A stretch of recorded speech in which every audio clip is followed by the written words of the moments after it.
we completed prehistoric cultures, first topic, and Indus Valley civilization, second topic, and we completed Aryan civilization, third topic. Yes, let's come to the fourth topic, pre-Mauryan period, pre-Mauryan period, pre-Mauryan period, or you can call it as post-Vedic period. After the Vedic period, you can call it as post-Vedic period. Post-Vedic period. It starts from 600 BC to 300 BC. Totally 300 years. 600 BC to 300 BC. You can call it as post-Vedic period, means after the Vedic period. Or you can call it as pre-Mauryan period. It means before the Mauryans. Yes, the time period is 600 BC to 300 BC, approximately 300 years. Generally, what happened in the time of 600 BC to 300 BC? Because of the Brahmin hegemony in the time of Vedic period, for against the Brahmanism, there were 62 new religions came into existence in Indian society. 62 new religions which against the Brahmanism, it came into existence in Indian society. 62 new religions. This is one development. This is one development. And second development in the time of post-Vedic period is, actually early Vedic people know Jana. So the Rajan duty is to protect the Jana people. Later Vedic period, Janapada, the new word. Jana means people, Pada means territory. So people living territory. The Rajan, it means the tribe had duty is to protect the Janapada. Janapada means people living territory.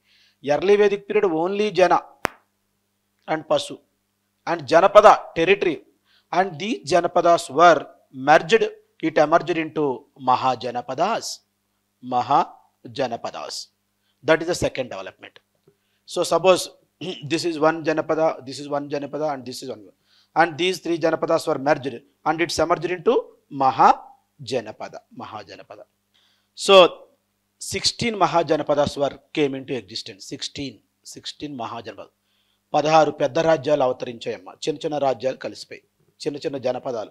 Later Vedic పీరియడ్లో ఉన్న చిన్న చిన్న జనపదాలు post Vedic పీరియడ్లోకి వచ్చేసరికి so 16 Mahajanapadas. These were the two developments which was happened in the Indian history in the time of 600 BC to 300 BC. One side, 62 new religions came into existence against the Brahmanism because of the Brahman hegemony in the time of Vedic period. And second one is Janapadas were merged, it's emerged into 16 Mahajanapadas, or you can call it as Sodasa Mahajanapadas. These two were the developments. Anyway, out of 62 new religions, the most important religions are Buddhism, Jainism, Ajivaka and Charvaka. And let's come to the question. Which among the following is are correct regarding Anguttara Nikaya? Anguttara Nikaya. Anguttara Nikaya. Let's come to the Anguttara Nikaya is a Pali literature which was associated with the Sutta Pitaka. Sutta Pitaka. It is a right statement, Amma. Actually, I told you out of 62 new religions, the most important one is Buddhism. Buddhist literature is Tripitakas. Buddhist literature is Tripitakas. How the Hindu literature is Vedas, Vedangas, Puranas, Itihasas and Upavedas. Like Buddhist literature is Tripitakas. There are three Pitaka, Sutta Pitaka, Vinaya Pitaka and Abhidhamma Pitaka. Abhidhamma Pitaka. Sutta Pitaka, Vinaya Pitaka and Abhidhamma Pitaka. Three Pitakas. This is the Buddhist literature, or you can call it as Bauddha Sahityam. Bauddha Sahityam. So Sutta Pitaka contains 5 Nikayas. 5 Nikaya. The 5 texts, 5 Nikayas. One of them is Anguttara Nikaya. So now tell me, Buddhist literature was written in Pali language, Pali. And one point you have to remember, post-Vedic period, there are 3 languages, most familiar. One is Sanskrit, it's for the elite people. And Pali and Prakrit, it's for the common people. It's for the common people. Sanskrit is.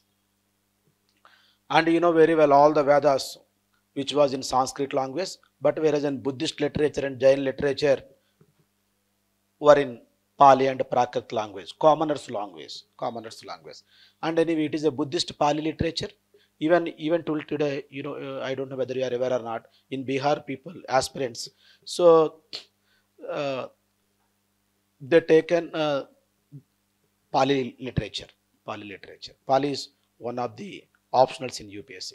And anyway, which was associated with Sutta Pitaka, it is the right answer. See this Tripitaka, Sutta Pitaka consists of 5 Nikyas, 1 Namam. Second statement, it gives the information of Sodasa Mahajanapadas in the post-Vedic period. Yes, it is right statement. Anguttara Nikaya, according to Anguttara Nikaya, 16 Mahajanapadas, or you can call as Sodasa Mahajanapadas. And I think you might have heard in the regular classroom. So there were 16 Mahajanapadas: Magadha, Kasi, Kosala, Gandhara, Gandhara, Kamboja, and so the number of 16 Mahajanapadas. And out of all, one is South India, that is Asmaka. Asmaka in Nizamabad, the capital was Bodhan. The present day Bodhan. In the ancient India, Bodhan or Podhan, now it is called as Bodhan. Asmaka, South India. And two were Northwest India, Gandhara and Kamboja. Gandhara and Kamboja. Remaining all in Central India and North India. And out of 16 Mahajanapadas, the most powerful one is Magadha. Magadha capital was Rajagriha initially, later Pataliputra. If you have information, you don't need to write. If you don't have information, you just write it. Magadha, Rajagriha initially, later Pataliputra. And one point you have to remember, so 600 BC to 400 BC, how many years? 200 BC, 200 years. 600 BC to 400 BC. This is 300 BC, 400 BC. Within a short span of 200 years, Magadha conquered all the Mahajanapadas and it became empire. Within a short span of 200 years, Magadha conquered all the Mahajanapadas and it became empire, except Gandhara and Kamboja. Except these two. Except Gandhara and Kamboja, remaining all the Mahajanapadas were conquered by Magadha and Magadha became empire. Now, one point you have to remember, in that time, Gandhara and Kamboja, this northwest part of India, present day Pakistan, these two were under the control of the Iranians, Persian rulers.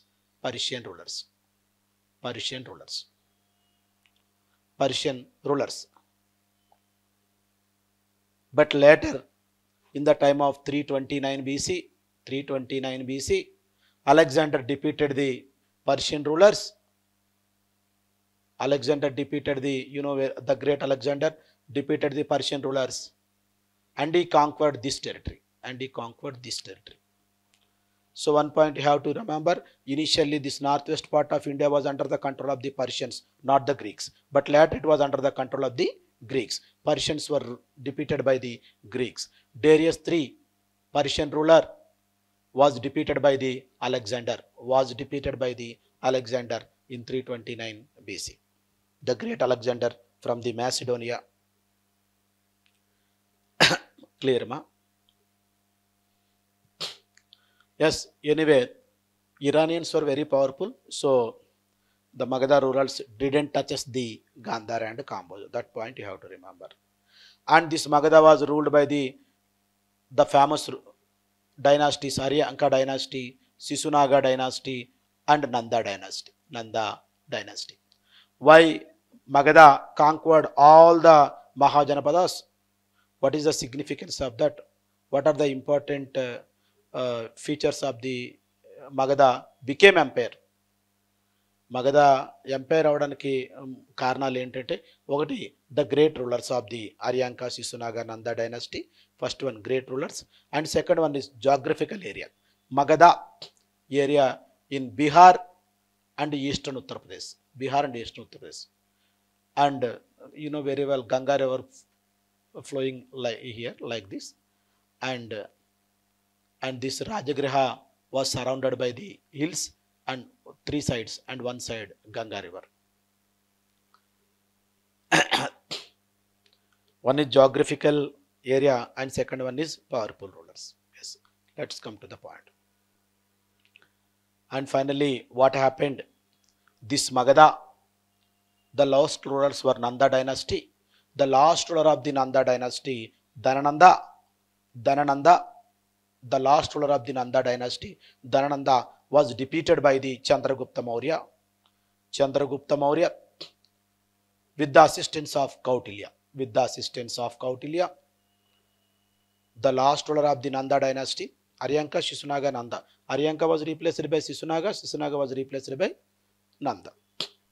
And last ruler of the Nanda dynasty, Dhanananda, was defeated by Chandragupta Maurya with the assistance of Kautilya.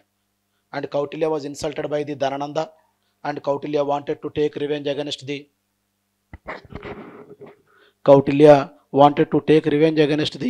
Nanda dynasty. So Kautilya chose the Chandragupta Maurya to fight against the Nanda dynasty. But anyway, Dhanananda was defeated and killed by the Chandragupta Maurya, and he started the Mauryan dynasty. That is next topic.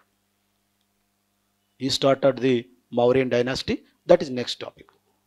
Okay, clear. So you got it, these points? Yes. Anyway, third statement. Manoradha Purani, which was composed by Buddhaghosa, a commentary to it. Manam question entama Anguttara Nikaya. Regarding Anguttara Nikaya, which among the following is are correct? The first statement is correct, Sutta Pitaka, and second statement is correct. It gives the information of Swadasa Mahajanapadas. So Mahajanapadas and their capitals, Magadha, Rajagriha and Pataliputra. And suppose Malla, Paupuri and Kushinagara. And Kasi, Varanasi, like capitals and Mahajana. The information given by Swadasa Mahajana. And see this Manoradha Purani, it's a book which was composed by Buddhaghosa, a Buddhist monk, Buddhaghosa, a commentary to it. I think you never be heard it, this Manoradha Purani. Yes, this is a commentary to the Anguttara Nikaya. It is a right statement. It is a right statement. Commentary means you know very well. Clear-cut explanation. All the three statements are right. What is your answer? What is your answer? D, all. Clear. Anguttara Nikaya ki commentary idamma. Anguttara Nikaya information istundi. Anguttara Nikaya Sutta Pitaka una 5 Nikayaslo oka Nikaya. Sutta Pitaka is a one of the Pali, one of the what it is called Buddhist literature, Tripitakas. Buddhist literature ఏంటని అడిగితే Tripitakas పెట్టాలమ్మ. Yes, the sacred text of Buddhist literature is Tripitakas. Regarding this, which among the following is not a part of it? What is your answer? Ma, what is your answer? Not a part of it. Which one? Which one? The sacred Nyaya Pitaka. ఎందుకంటే Buddhist literature మనం ఏం చెప్పుకున్నాం? సుత్త పీఠక, వినయ పీఠక, అభిధం పీఠక. న్యాయ పీఠక అనేది లేదు. It's not a part of it. So B is the right answer. Which among the following is are correct regarding Gautama Buddha? Regarding Gautama Buddha. Yes. And you know very well, Gautama Buddha, he started the Buddhism against the Brahmanism, and you know very well. And Buddhism is one of the most familiar religion which was started in the time of post-Vedic period out of 62 new religions.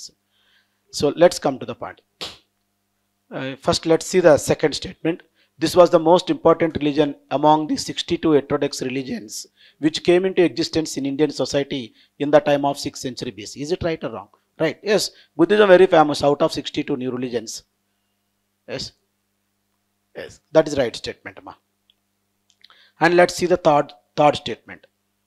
Yes, it was an anti-Brahmanical and anti-ritualistic religion.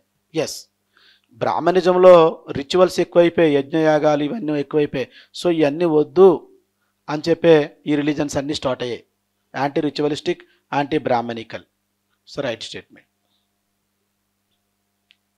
Yes, let's come to the first one. First statement.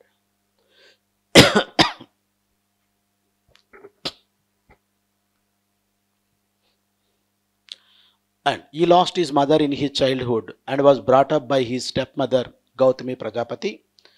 And I don't know whether you are aware or not, the actual name of Buddha, Siddhartha. His father Suddhodana, mother Mahamaya, and wife Yashoda Ra, and son Rahul.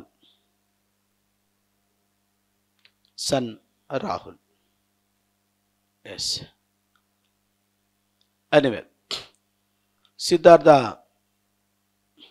జనరల్గా మహామాయ కడుపులో ఉన్నప్పుడు శుద్ధోదనుడు astrologist దగ్గరికి వెళ్ళాడు. ఎందుకంటే మహామాయకి ఒకరోజు ఆమె కలలో డ్రీమ్స్లో white elephant వచ్చింది. ఏంటి దీని మీనింగ్ అని చెప్పి శుద్ధోదన ఫాదర్ ఇక్కడికి ఆస్ట్రాలజిస్ట్ దగ్గరికి వెళ్తే ఆస్ట్రాలజిస్ట్ ఏం చెప్పాడంటే, ఈ వైట్ ఎలిఫెంట్ వచ్చిందంటే మీ అబ్బాయి ఈ became great monk or became great emperor. She became great monk or became great emperor.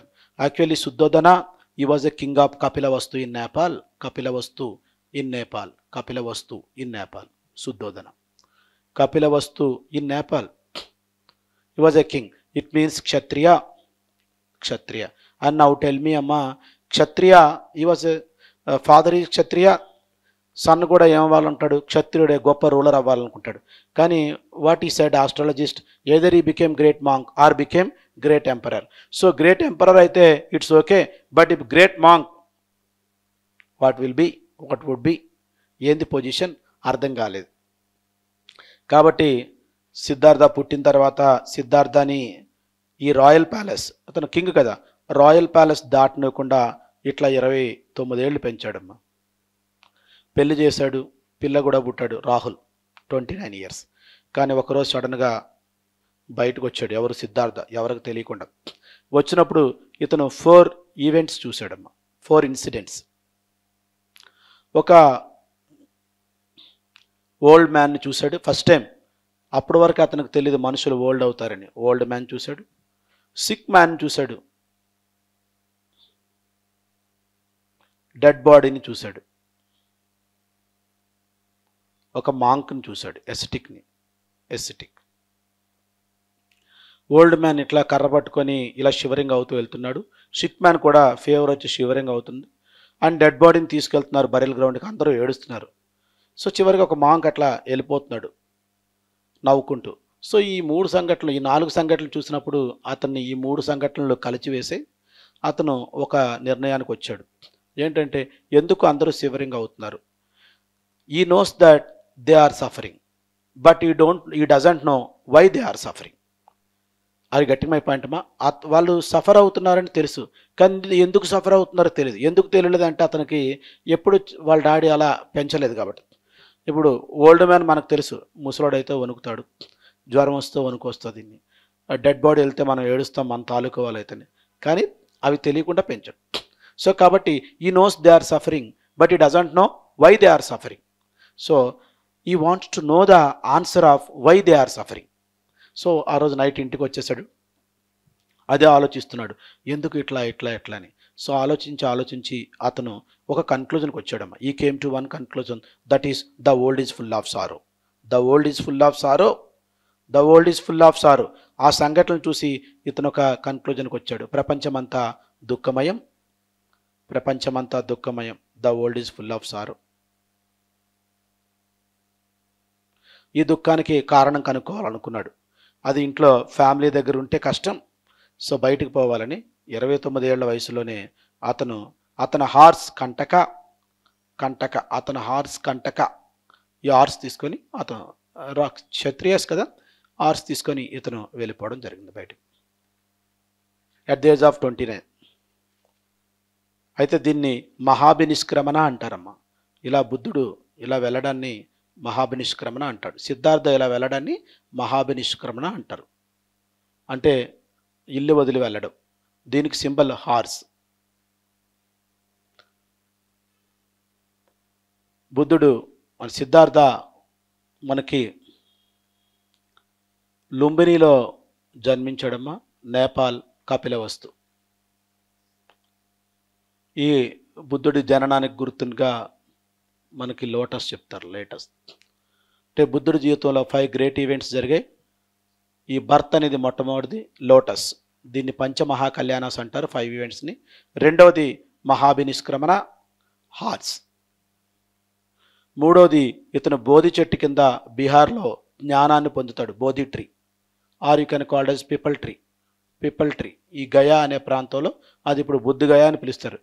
ఇక్కడ పిపల్ ట్రీ కింద అతను కూర్చొని, అతను ఇంట్లో నుంచి పారిపోయిన తర్వాత చాలా చోట్ల ఈ was wondering 6 years, 29 to 35, 6 years. But అతను ఈ was unsatisfied. So finally went to Gaya, Bihar, and ఈ was sitting under the people tree. Later it's became Bodhi tree, under the people tree, and he started meditation. 49 days he continuously meditated, and 49th day he heard one sound from the earth, Buddha, you are enlightened. Buddha, you are enlightened. And when I was a student of UPSC asked that why Buddha right hand shows to the earth. The sound comes from the earth. Buddha, you got enlightened. అప్పటి వరకు బుద్ధుడి పేరు సిద్ధార్థ అమ్మ. అప్పటి నుంచి Buddha. Siddhartha became Buddha when he got enlightened. Yes. So that day onwards Gaya became Buddha Gaya, pipal tree became Bodhi tree. Bodhi tree. And the symbol of this what it is called as enlightenment is tree, Bodhi tree, the symbol.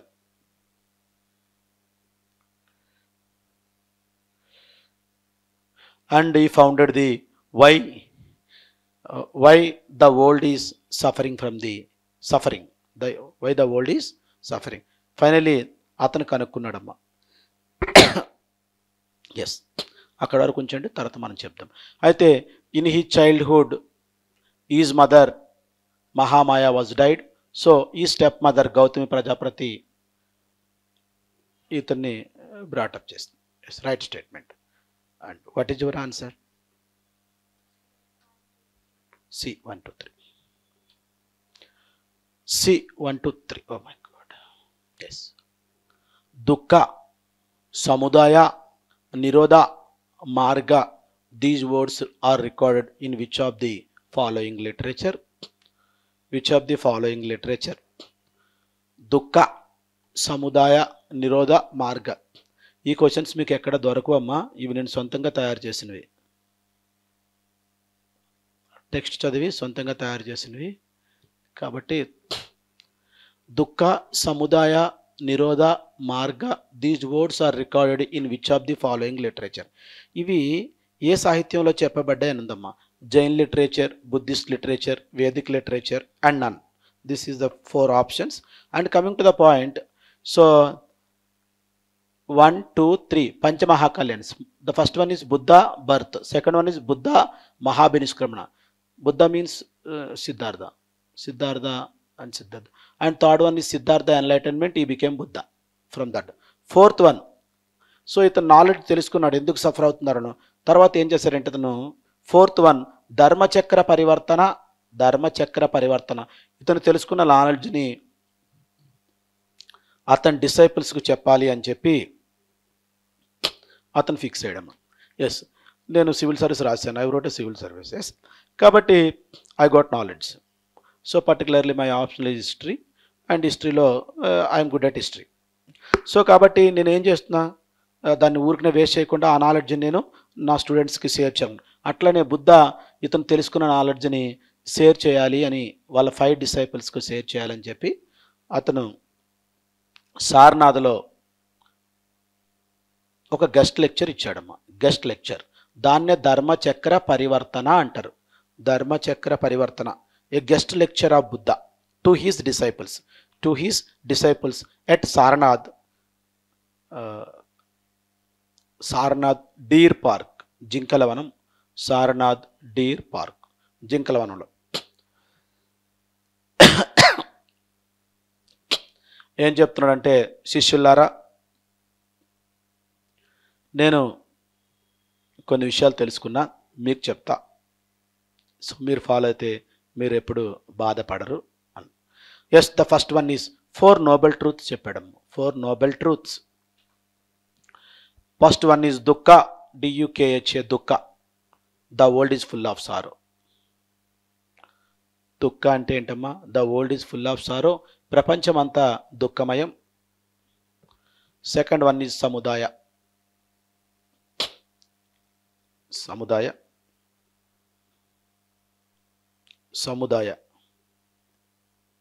సముదాయ అంటే దుఃఖానికి కారణం కోరిక, Dzire.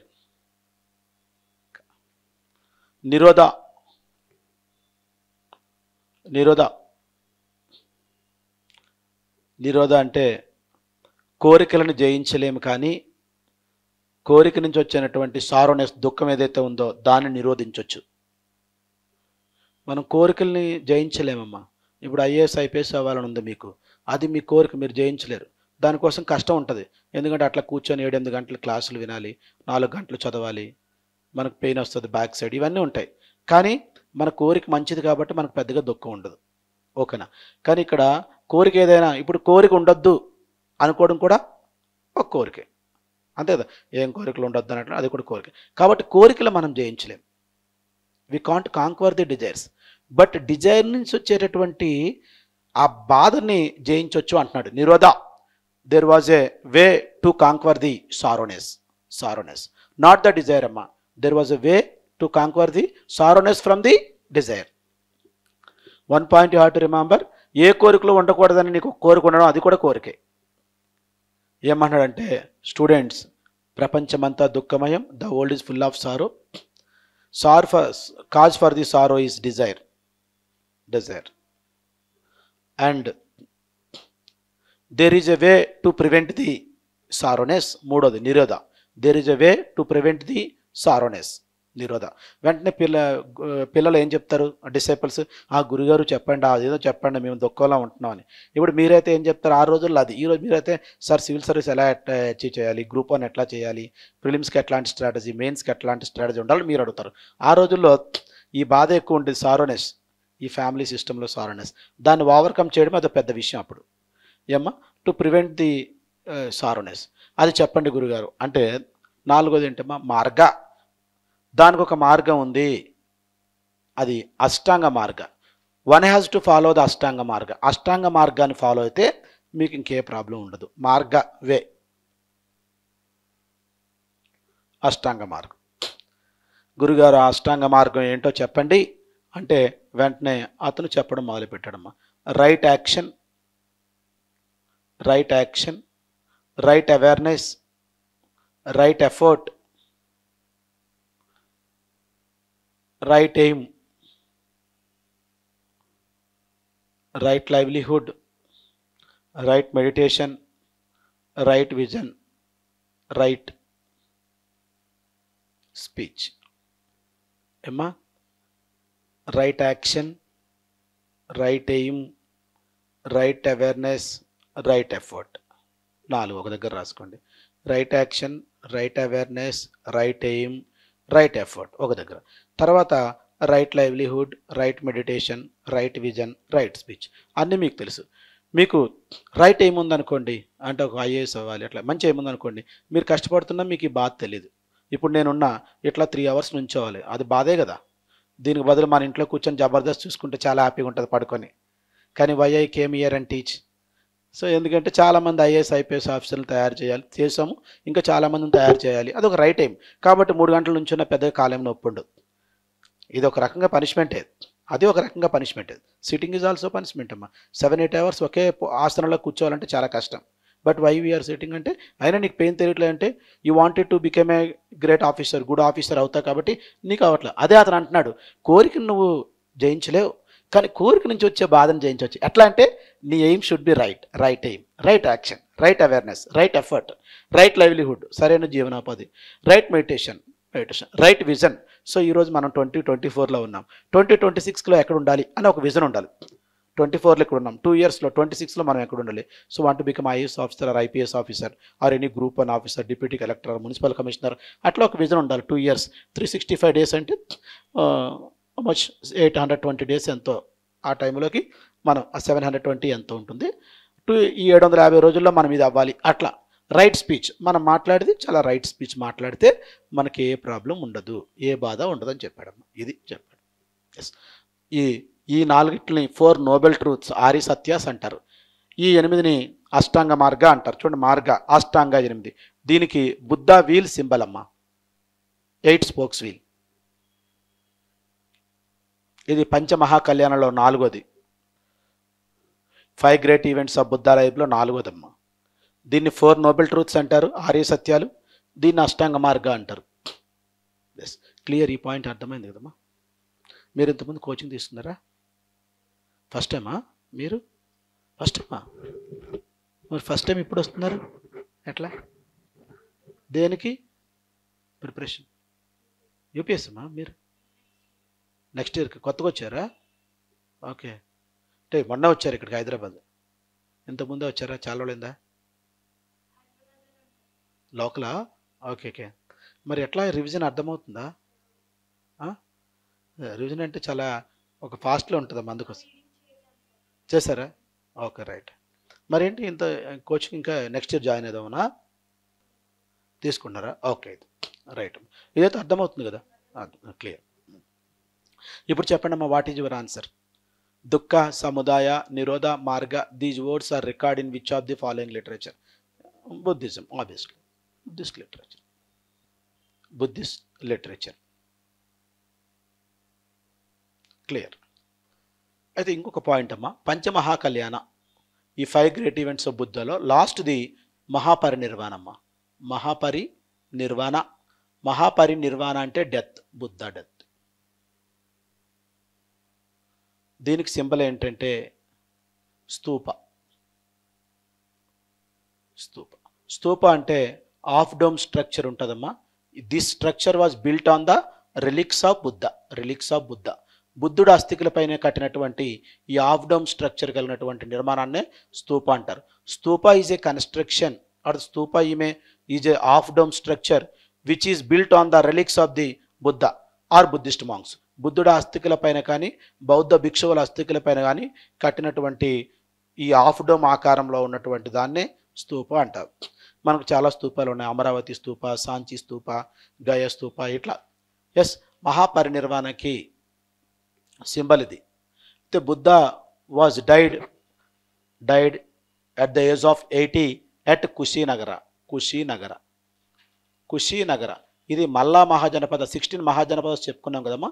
మల్లా మహాజనపదాస్కి ఇది capital కుషీనగర. మల్లా మహాజనపదకి అది capital కుషీనగర.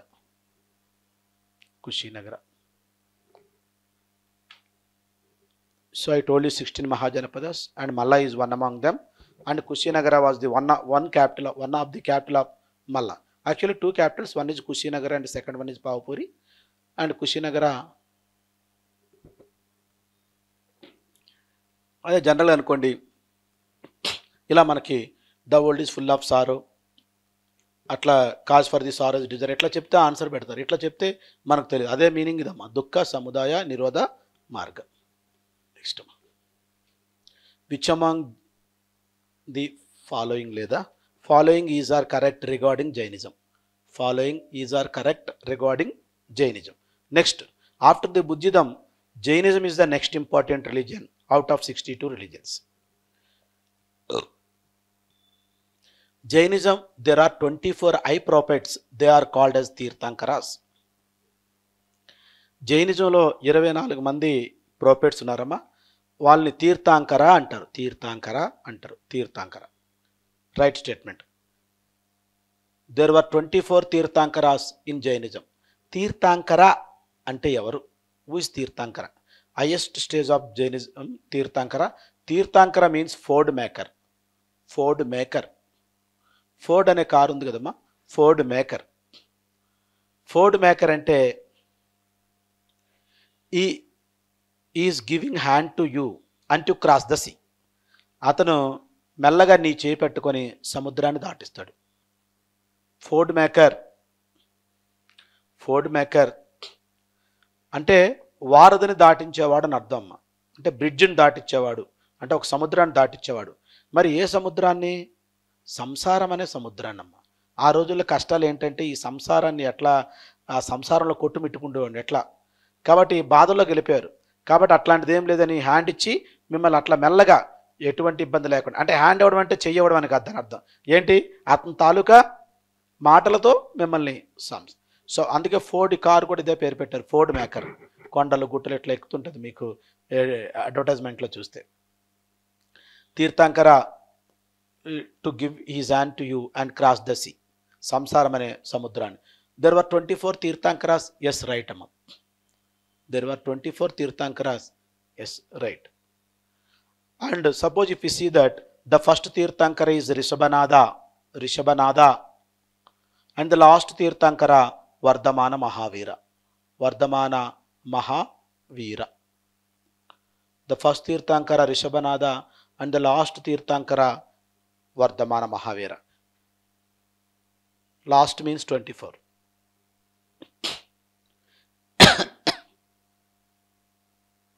yes. Next statement. Rishabhanada and Neminada names were mentioned in the Vedic literature. రిగ్వేదాలో మనకి ఈ రిషభనాథ నేమినాథ నేమ్స్ ఉన్నాయమ్మా. Rishabhanatha number 1, Neminatha number 22. Neminatha number 2, 22. First and 22 Tirthankara names were mentioned in the Rigveda. అంటే ఒక పాయింట్ మీకు అర్థం అవుతుంది. Jainism though it was started in 6th century BC. 6th century BC మన టైం పీరియడ్ ఎంత, 600 నుంచి 300 BC వరకు మనం రాసుకున్నాం. 6th century BC. The roots goes back to the Vedic period because of the first and 22nd Tirthankara names were mentioned in the Vedic literature Rigveda. Yes, వీళ్ళు ఇద్దరు పేర్లు ఇందులో మెన్షన్ చేయబడి ఉన్నాయి రిగ్వేదలో. అంటే రిగ్వేద ఎప్పుడుదమ్మా, 1500 BCది. అంటే అప్పుడే వీళ్ళు ఉన్నారా అనేది ఒకటి. అందుకే the roots goes back to the Vedic period though it was started in 6th century BC. Yes. 23rd Tirthankara Parshvanatha. 24th Tirthankara Vardhamana Mahavira. వీళ్ళని పురాణ పురుషులుగా భావిస్తారమ్మా ఈ రిషభనాథ అండ్ నేమినాథ. ఎందుకంటే we didn't have any history of them. వాళ్ళ గురించి మనకి ఏమీ తెలియదు, అంటే వాళ్ళ ఫాదర్ ఎవరు మదర్ ఎవరని. కానీ సో అందుకే Rishabhanatha is the traditional founder of the Jainism. Traditional founder. Rishabhanath is a traditional founder of Jainism. And Parshvanatha 23rd number. Parshvanatha వాళ్ళ ఫాదర్ తెలుసమ్మా మనకి, Ashvasena. He was a ruler of Kashi. కాశీని పరిపాలించేవాడు అశ్వసేన. కాశీ. పార్శ్వనాథ ఫాదర్ తెలుసు అశ్వసేన, మదర్ తెలుసు వామలాదేవి. Ashvasena ruler of Kashi. అంటే క్షత్రియులే, మనకు అర్థం అవ్వాలి, క్షత్రియులే. ఏమ్మా, Parshvanatha ruler of Kashi. So కాబట్టి ఇతన్ని హిస్టారికల్ ఫౌండర్ అంటారు. అంటే అతని గురించి మనకు చరిత్ర తెలుసు కాబట్టి, వాళ్ళ ఫాదరు మదరు అందరూ తెలుసు కాబట్టి హిస్టారికల్ ఫౌండర్ ఆఫ్ జైనిజం. అయితే ఇతను నిగ్రంథ అనే ఒక రిలీజన్ని పెట్టాడమ్మా. నిగ్రంథ NIGRANTHA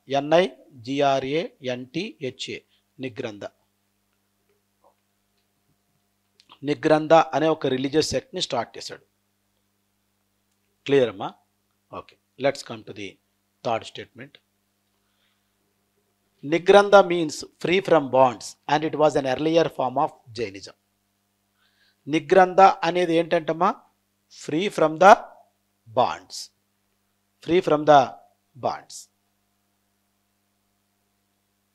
నిగ్రంథ అంటే మీనింగ్ ఏంటంట, ఫ్రీ ఫ్రమ్ ద బాండ్స్ అంటే ఏంటమ్మా చెప్పండి? ఫ్రీ ఫ్రమ్ ద బాండ్స్ అంటే బంధాల నుంచి కంప్లీట్గా ఫ్రీగా ఉండడం. ఇప్పుడు కిందన ఒక డెడ్ బాడీ వెళ్ళిపోతుంది, ఇక్కడ సౌండ్స్ వినిపించాయి, మనం చూస్తాం, ఓకే అని మళ్ళీ చదువుకుంటాం, ఏం పెద్దగా బాధపడం. వై? అతనికి మనకి ఎటువంటి బాండు లేదు కాబట్టి.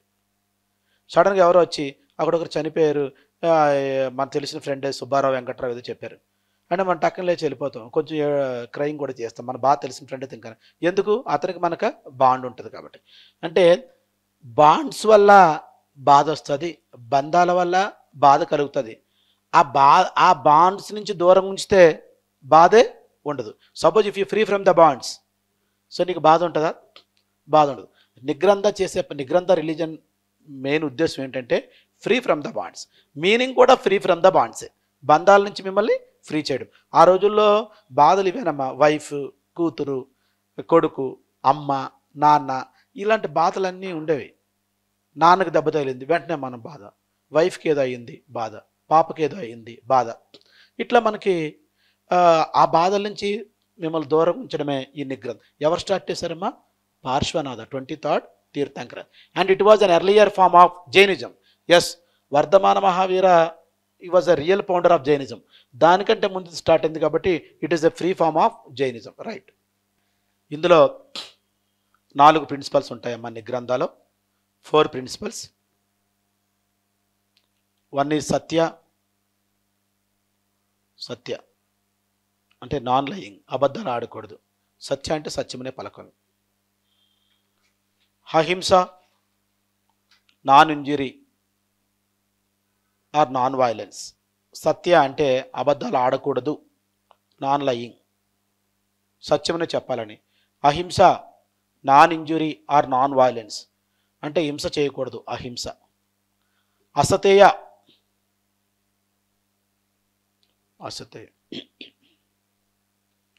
అపరిగ్రహ, అసతేయ అండ్ అపరిగ్రహ. అసతేయ అంటే నాన్ స్టీలింగ్ అమ్మ, నాన్ స్టీలింగ్, దొంగిలించకూడదు.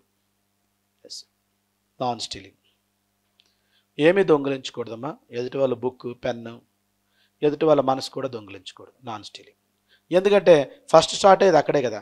మన మనసు దొంగిలిస్తే బంధం ఏర్పడుతుంది, బాండ్ మనకి బాధకు దారితీస్తుంది. పెన్ను గిన్నె అనుకో మనం కొనైనా ఇచ్చేవచ్చు. అది గట్టిగా మై పాయింట్, నాన్ స్టీలింగ్. అసలు ఇక్కడ మనం చెప్పుకునేది ఏంటి? Free from the bonds. ఇప్పుడు వైఫ్ ఉంది, అలా ఉండాలి. పిల్లలు ఉన్నారు, అట్లా ఓకే. దెబ్బ తగిలిందా బాబుకి, పాపకి, అయితే ఏముంది, హాస్పిటల్ తీసుకెళ్ళి కట్టుకోవాలి, అంతేగాని అట్లా ఉండాలి మనం. అది గట్టి మై పాయింట్. అంటే నువ్వేం బాధపడకూడదు అనమాట, ఫ్రీ ఫ్రమ్ ద బాండ్స్. అసలు ఫస్ట్ నువ్వు అందుకే మనసు దొంగిలించకూడదు. ఇప్పుడు కూతురు తండ్రి మనసు దొంగిలించింది అనుకోండి, కూతురికి ఏమైనా అయితే తండ్రి విలువెల్లాడిపోతాడు, అవునే కదమ్మా, అంటే బాండ్ ఏర్పడిపోద్ది కూతురుతో. అట్లా నాన్ స్టీలింగ్ అంటే ఆ విధంగా అనమాట. Okay. Aparigraha, non accumulation of wealth అమ్మా, non accumulation of wealth. Non accumulation of wealth. చిల్లు గవ్వ కూడా ఉండకూడదు చేతిలో, చిల్లు గవ్వ కూడా ఉండకూడదు. Non accumulation of wealth. ఏముండాలి? ఫుడ్ బౌల్ ఉండాలి, అంతే, ఫుడ్ బౌల్. మరి నీ దగ్గర డబ్బులు లేవంటే ఏముండాలమ్మా? బౌలే ఉండాలి. డబ్బులు ఉంటే మనం పోయి తింటాం, డబ్బులు లేవంటే మనం ఏం చేయాలి? భిక్షాటన చేయాలి. ఎస్, మీరు నిన్న మొన్న టీవీలో చూసుంటారు, ఒక అతను 200 crores రూపీస్ అట్లా దానం చేసేసాడు. ఇట్లా టీవీలో చూసి, గుజరాత్ అతను ఇట్లా పడేశాడు అనమాట, ఇట్లా డబ్బులు, మనీ అండ్ క్లాత్స్ అన్నీ అందరికి ఇచ్చేశాడు. నెక్స్ట్ అతను, నేను సన్యాసిగా మారిపోబోతున్నా, నా కొడుకు సన్యాసి అయ్యాడు, నేను కూడా అట్లా అని చెప్పి ఏమ్మా అని. మరి నెక్స్ట్ ఏం చేయాలి? అతను ఏం చేస్తాడంట? భిక్షాటన చేస్తాడు. ఇప్పుడు చిల్లిగవ్వ కూడా లేదమ్మా, మనం ఎట్లా ఫుడ్ చేయాలి?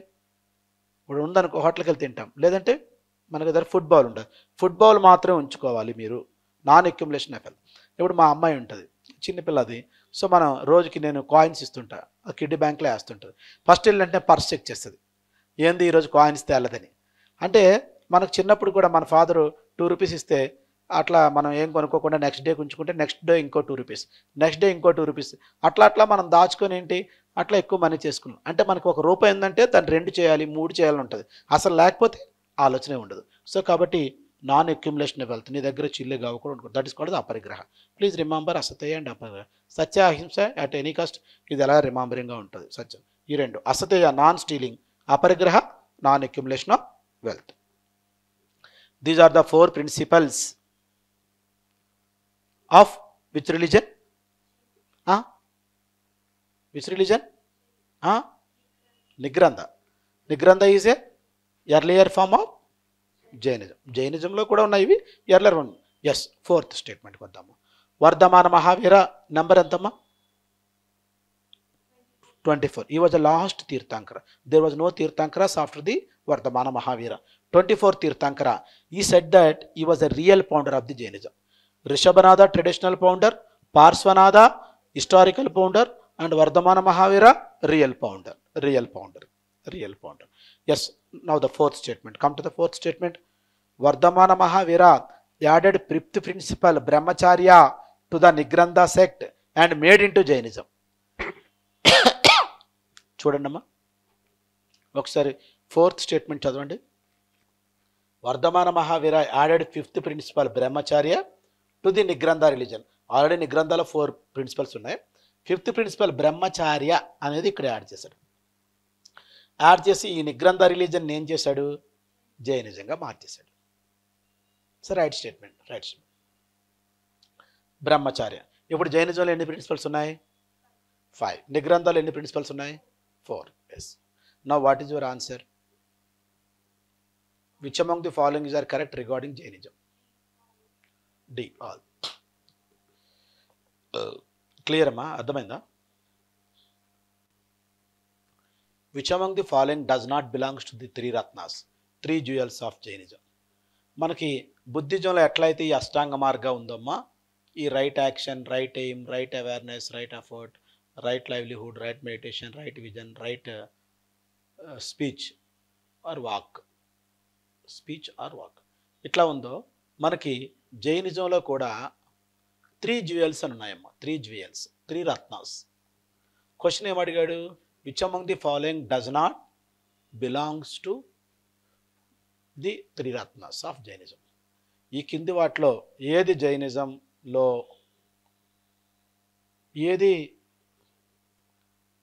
ఏది జైనిజంలో 3 జ్యువెల్స్లో పార్ట్ కాంది, 3 రత్నాస్లో పార్ట్ కాంది? సమ్యక్ జ్ఞాన, సమ్యక్ విశ్వాస్, సమ్యక్ క్రియ, సమ్యక్ వాక్. సో మనం ఒకటి చెప్పుకుందాము. సమ్యక్ జ్ఞాన అంటే రైట్ నాలెడ్జ్. సమ్యక్ విశ్వాస్ అంటే రైట్ బిలీఫ్ ఆర్ ఫెయిత్. సమ్యక్ క్రియ అంటే right action.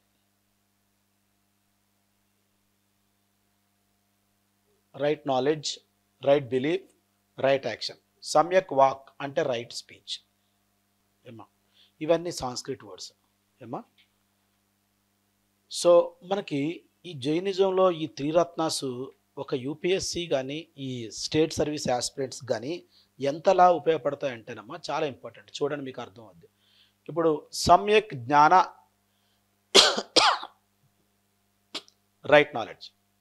So you want to prepare for group 1 or civil service, you have to know the knowledge of that particular exam. అంటే ఏంటి? సో ఈ ఎగ్జామ్ ఎన్ని స్టేజెస్ ఉంటుంది? Prelims, mains, interview. ప్రిలిమ్స్లో ఎలా ఉంటుంది ఎగ్జామ్ ఆబ్జెక్ట్, మెయిన్స్లో ఎలా ఉంటుంది డిస్క్రిప్టివ్, అండ్ ఇంటర్వ్యూ ఎట్లా ఉంటుంది ఓరల్.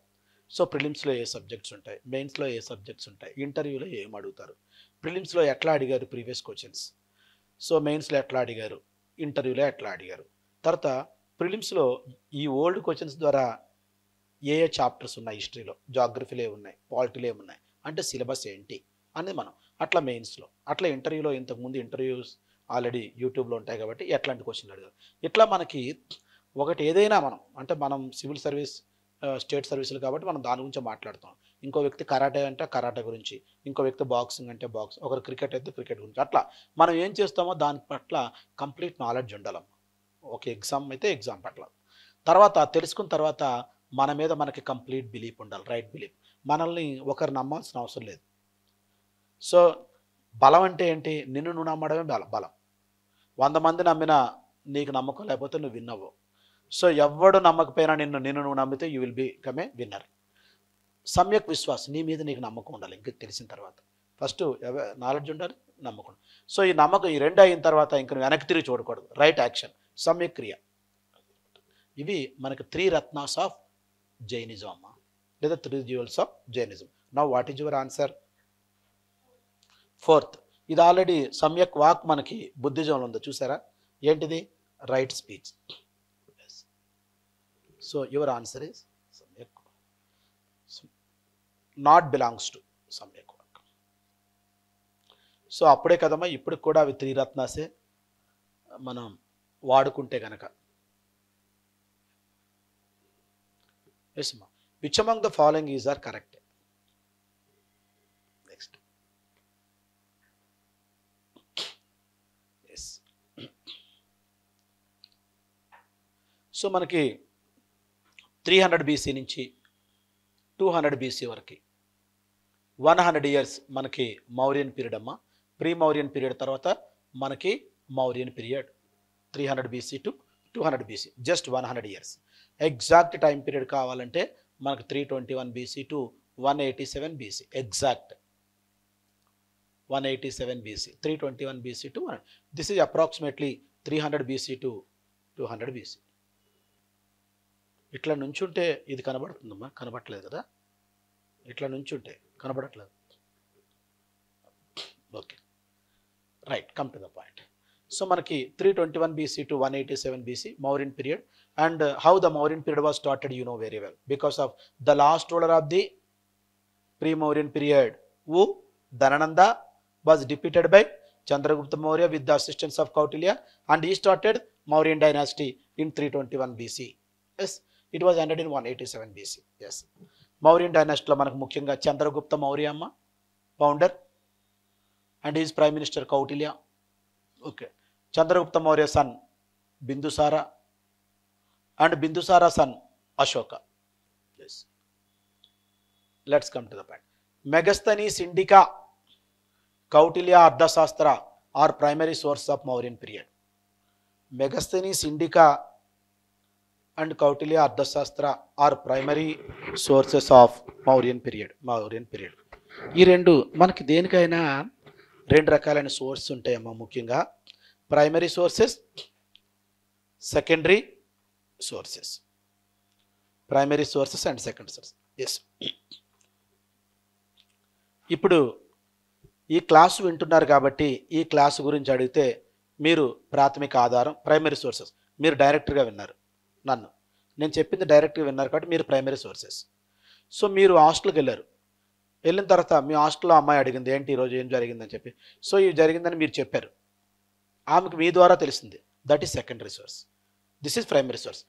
ఇక్కడ చూడండి, కౌటిల్య అర్థశాస్త్ర చేశాడు. ఇతను ఎవరి కోర్టులో ఉన్నాడు? చంద్రగుప్త మౌర్య కోర్టులో ఉన్నాడు ప్రధానమంత్రిగా. మెగస్థెనీస్ గ్రీక్ అంబాసిడర్ ఎవరి కోర్టులో ఉండేవాడు? చంద్రగుప్త మౌర్య కోర్టులో ఉండేవాడు. ఇతను ఇండికా అంటే ఇండియా అమ్మ, ఇది గ్రీక్ లాంగ్వేజ్లో ఇండికా ఇండియా. తర్వాత టాటా వాళ్ళు టాటా ఇండికా అని కూడా తయారు చేశారు. ఇండియా అంటే ఆ రోజు ఇండియన్ సొసైటీ ఎట్లా ఉందని ఇతను చెప్పాడు. మెగస్థెనీస్ was a Greek ambassador in the court of Chandragupta Maurya.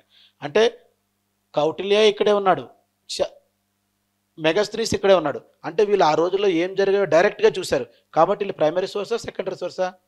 Primary, డైరెక్ట్గా ఉంటుంది. సో ఇది right statement or wrong statement? Right statement.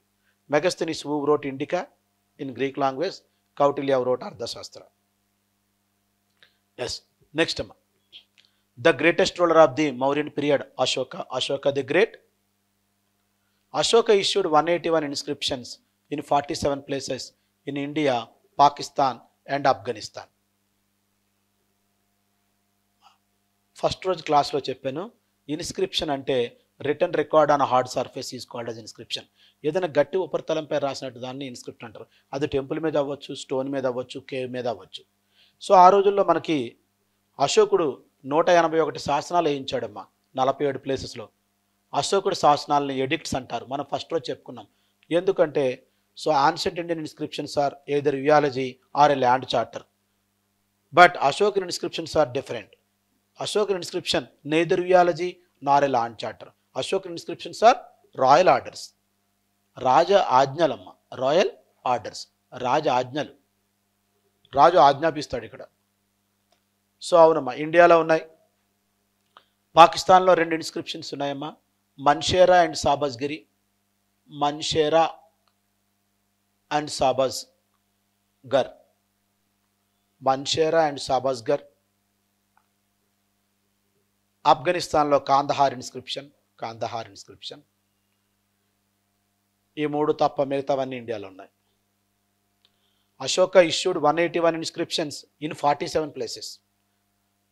అంటే you know very well, more than 1 inscription in 1 place. 2 inscriptions Pakistan, Mansehra and Shahbazgarhi, and 1 inscription Kandahar. Suppose I issued 1 inscription in this place. It is called as RTC Crossroad inscription. ఆ area పేరు మీద inscription name ఉంటుందమ్మా. Ashoka used 3 languages such as Prakrit, Greek and Aramic, and 4 scripts. They are Brahmi, Kharosthi, Greek and Aramic in his edicts. What is the third statement? Third statement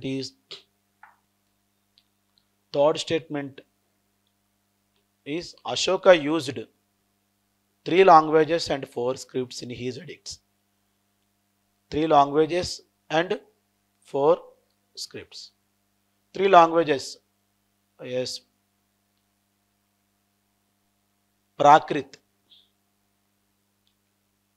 Used Prakrit in 46 places. Used Prakrit in 46 places. How many places totally? 47, 46 places Ashoka used Prakrit. I told you Prakrit is commoner's language. Yes. And 2 scripts, Brahmi and Kharosthi. Ashoka used Prakrit in 46 places out of 47. Script Brahmi.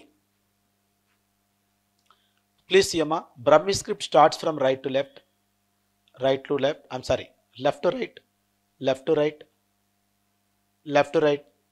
right, left to right. How you are writing? Left from right? Huh?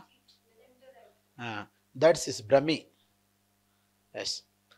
Suppose right to left, like Arabic language. That is called as Kharosthi. Clear? Ashoka used Brahmi in India, Kharosthi in Pakistan. Where that is? Are you remembering? 2 places. 2 places, Manshara and Sabasgiri. There, these 2 places Ashoka used Kharosthi. It means 44 places Brahmi and 2 places Kharosthi. Please remember. See the point. Prakrit language 46 places. In the Prakrit, Brahmi is 44, Kharosthi is 2. Clear? Is there any doubt? Please ask me. No doubt. So totally 46, India and Pakistan, Prakrit language. Out of 46, 44 Prakrit language, Brahmi script. 2 places Prakrit language, Kharosthi script. Where these 2 places? Pakistan, Manshera and Sabasgar. ఎందుకంటే అక్కడ writing ఇట్లా ఉండదు, ఇట్లా ఉంటుంది కాబట్టి ఆ ప్రజలకు అర్థం కావాలి కాబట్టి అట్లా రాస్తారు. ఎస్.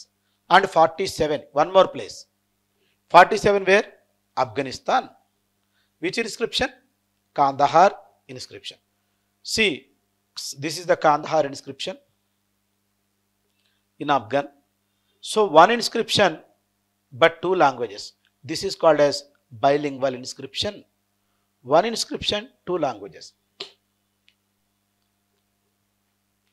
Please remember, Amma, ఒకసారి you see the board.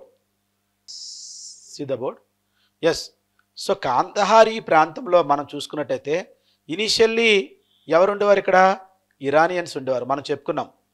But Iranians were replaced by whom? Greek, Alexander. మనం ఇందాక చెప్పుకున్నాం. అంటే ఇక్కడ ఇరానియన్ ప్రజలు, గ్రీక్ ప్రజలు ఉన్నారు. సో వీళ్ళకి అర్థమయ్యే భాషలో, గ్రీకు ప్రజలకు అర్థమయ్యేటట్టు గ్రీక్ భాషలో, ఇరానియన్ ప్రజలకు అర్థమయ్యేటట్టు అరామిక్, ఇరానియన్ లాంగ్వేజ్ అరామిక్, ఇలా 2 లాంగ్వేజ్లో ఒకే విషయాన్ని చెప్పాడు. Ashoka he gave the same content in 2 languages. So one for the Greek people, another for the Aramic people who lived in the Kandahar area. Clear? Now tell me, Greek language, Greek script, Aramic language, Aramic script. Now tell me, 3 languages, is it right or wrong? Yes, Prakrit, Greek and Aramic. 4 scripts, Brahmi, Kharosthi, Greek and Aramic. Right shipment. Last one, amma. Babru rock edict reveals the faith of Ashoka on Buddhism. Babru rock edict. Babru rock edict reveals the faith of Ashoka on Buddhism. And one point you have to remember, amma. So Ashoka issued rock edicts, pillar edicts, and cave edicts. And he issued 14 major rock edicts. Out of all, 13th major rock edict is very important. It gives the information of the Kalinga War and Ashoka Dhamma and Mauryan administration, 13th rock edict. So, Babru rock edict, it is a minor rock edict, reveals the faith of the Ashoka and Buddhism. Babru, where it is located? Babru in West Bengal, amma. Babru in West Bengal. So, on this rock edict, there were 3 Saranyas. One is Buddham Sharanam Gacchami, Dhammam Sharanam Gacchami, Sangam Sharanam Gacchami. Suppose if you observe the Babru minor rock edict in West Bengal, you can find out 3 Saranyas. Those are Buddham Sharanam Gacchami, Dhammam Sharanam Gacchami, Sangam Sharanam Gacchami. Yes.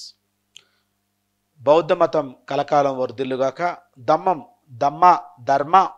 ధర్మం అనేది కలకాలం వర్ధిల్లుగాక. సంఘం, Ashoka started sanghas to promote the Buddhism.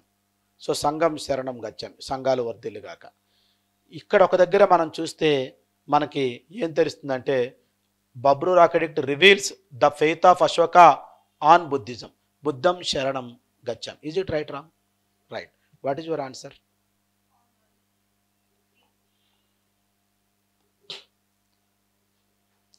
What is your answer?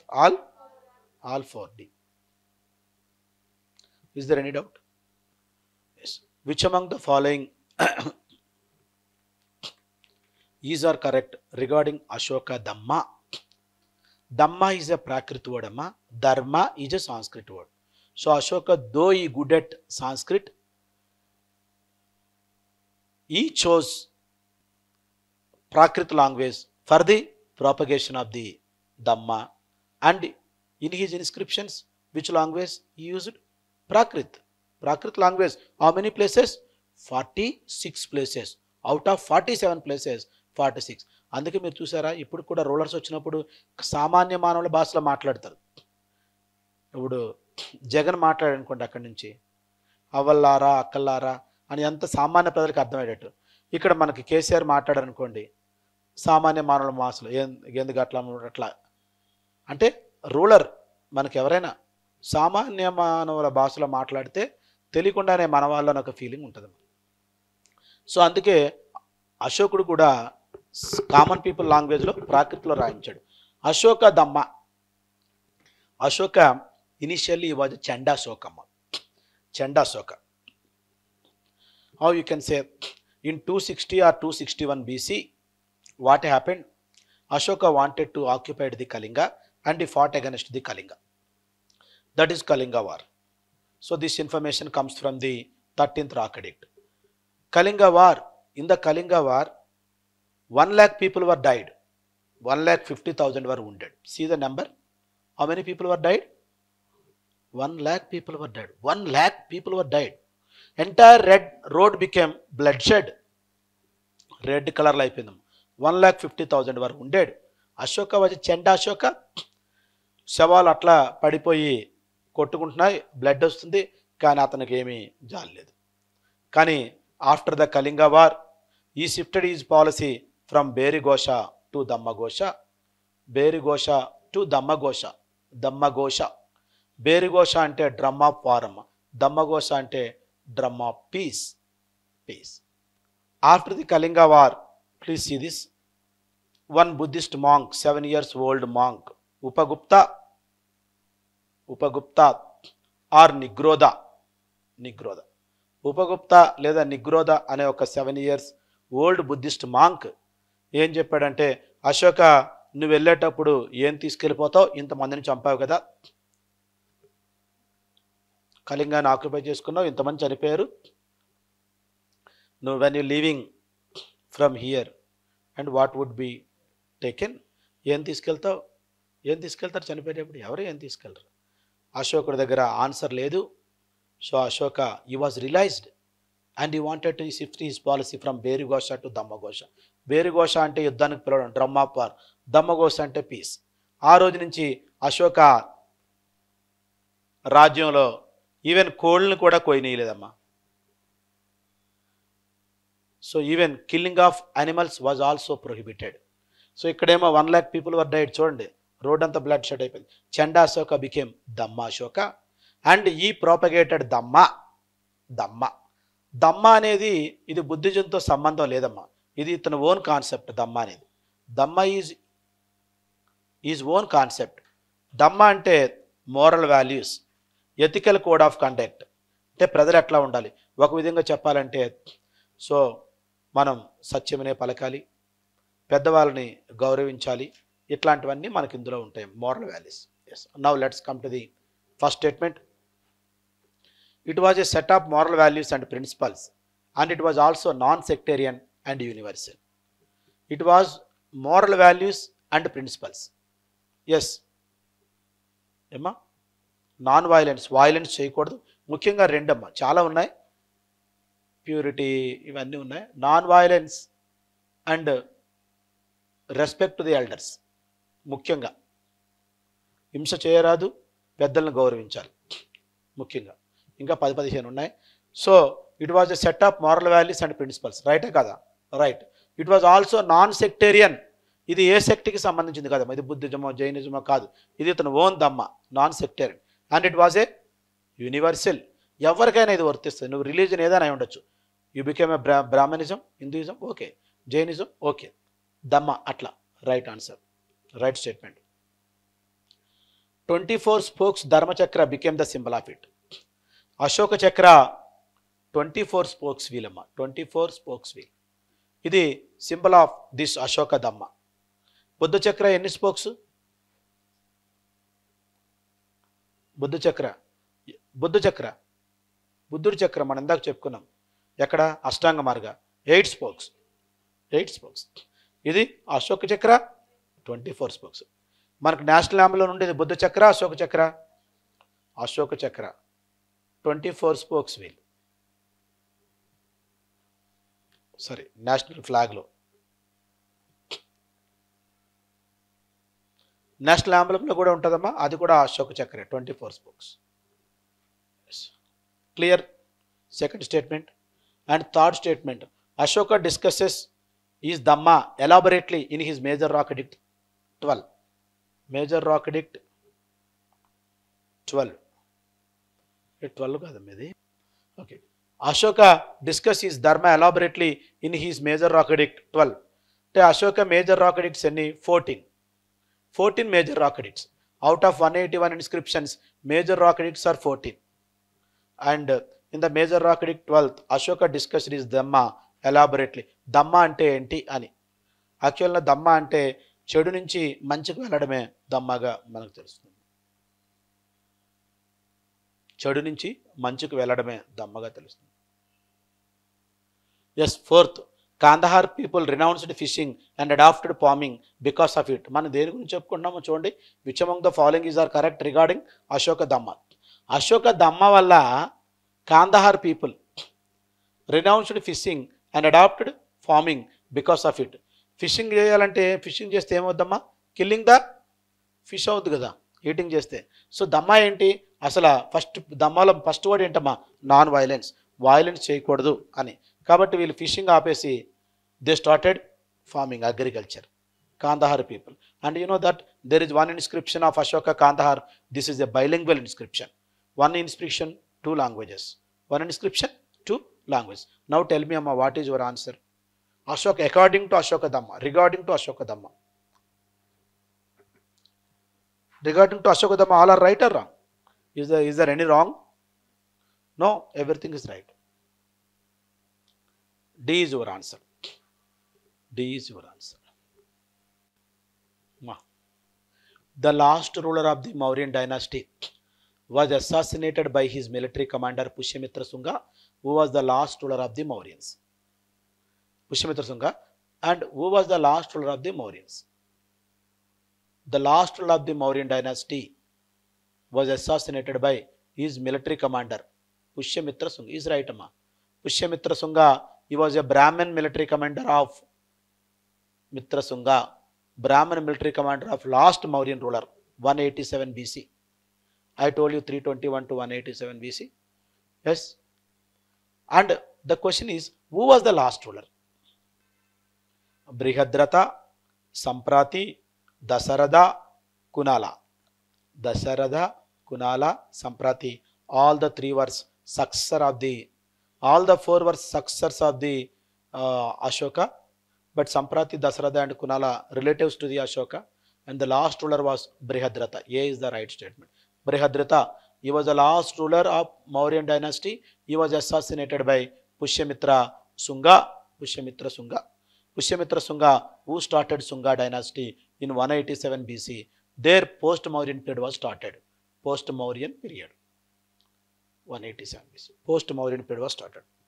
And Pushyamitra Shunga, he assassinated, he was a Brahmin military commander. He assassinated to his ruler Brihadrata and ended the Mauryan dynasty. Mauryan dynasty was replaced by post-Mauryan dynasty in 187 BC. Clear, ma? Any doubt? No. Clear. Yes. And Pushyamitra Shunga, he started Shunga dynasty. 187 BC means approximately around comes under the 200 BC. See, please remember 600 BC, 1500 BC to 600 BC Vedic period, Brahmanism hegemony was continued this time period, and 600 BC to 200 BC, 300 years, Buddhism and Jainism became more prominent. Yes, and after the please see the board. After the 600 BC, Brahmanism gradually declined and Buddhism and Jainism was grown. But once again, Pushyamitra Shunga, he was a Brahmin ruler. I told you Brahmin commander and he became Brahmin ruler. So Brahmanism was the revival after the 400 years. 600 to 200, how many years? 400. After the 400 years, Brahmanism was the revival. Once again, Pushyamitra Shunga, he performed 2 Ashwamedha Yagas. 2 Ashwamedha Yagas. And I told you yesterday class what is Ashwamedha Yaga. In the Ashwamedha Yaga, king leaves the horse and it is a 1-year process. If anybody stops that horse, war would be taken place and king went there and defeat and horse would be move on. Yes, clear. 1 year lo entaithe horse tirutundo aa rajyam anta king kostaru. 2 Ashwamedha Yaga. I don't know whether you are ever or not. Patanjali, do you know the name of Patanjali? Patanjali? Patanjali, he was a court scholar of Pushyamitra Shunga. Right on the point. Patanjali, he wrote Mahabhashya. He wrote Mahabhashya. Patanjali, Yoga Patanjali, you know very well. Patanjali, court scholar of Pushyamitra Shunga.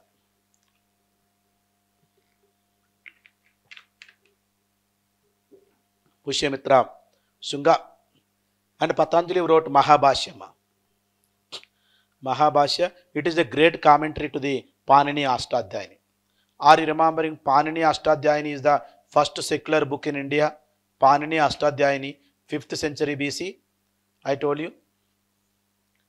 First religious book, Rigveda, first secular book, Panini Ashtadhyayini, first day I told you. 5th century BC. And this Mahabhashya is a great commentary on Panini Ashtadhyayini. Mahabhashya అనేది, it is not a new book, amma. It is a great commentary on Panini Ashtadhyayini. Any doubt? Any doubt, amma? No? And 2 points you have to remember. One is Patanjali was in the court of Pushyamitra Shunga, Yoga Patanjali, and you wrote Mahabhashya. It is a great commentary on Panini Ashtadhyayini. And you know very well, Panini Ashtadhyayini discuss about the Sanskrit grammar. Yes. The first secular text in India, 500 BC, or you can call it as 5th century BC. Yes, and one more point is, in the time of Pushyamitra Shunga, and Brahmanism was a revival after the 400 years. After the Pushyamitra Shunga, his son Agnimitra came to the power. Agnimitra came to the power. Agnimitra, son of Pushyamitra Shunga. So what is the important that Kalidasa, who wrote Malavika Agnimitram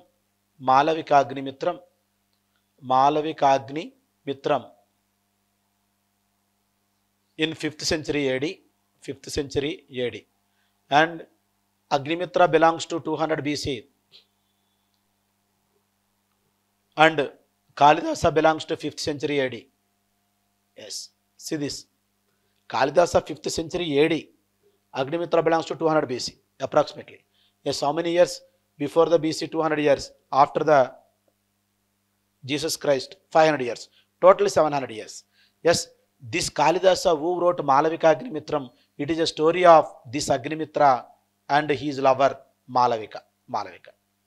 After the 700 years, Kalidasa wrote this beautiful romantic love story between the Agnimitra and Malavika. చాలాసార్లు ఈ question అడిగారు, మళ్ళీ లాస్ట్కు అంత ముందు year కూడా అడిగారు. ఆ మాలవిక అగ్నిమిత్రం అనేది సాంస్క్రిట్ డ్రామా. కాళిదాస ఈ అగ్నిమిత్ర తర్వాత 500 ఏళ్ళ తర్వాత పుట్టాడు, అప్పుడు రాశాడు. సో దీంట్లో హీరో ఎవరంటే ఇతను, డైరెక్టర్ ఎవరంటే అతను, హీరోయిన్ ఎవరంటే మాలవిక. అండ్ ఇట్లా మనం చెప్పాలి. మనం లాస్ట్ టైం అడిగింది ఎట్లా అంటే a beautiful romantic love story which was written by Kalidasa. అందులో ఎవరో hero Agnimitra. So he was a ruler of Shunga dynasty, post modern period. And 6th ruler Bhagabhadra. ఎందులో ఈ Shunga dynasty లో 6th ruler Bhagabhadrama. Why Bhagabhadra is important? Bhagabhadra court, there was a Greek ambassador, his name was Heliodorus. Bhagabhadra court లో ఒక Greek ambassador ఉండేవాడమ్మా, అతని పేరు హీలియోడోరస్.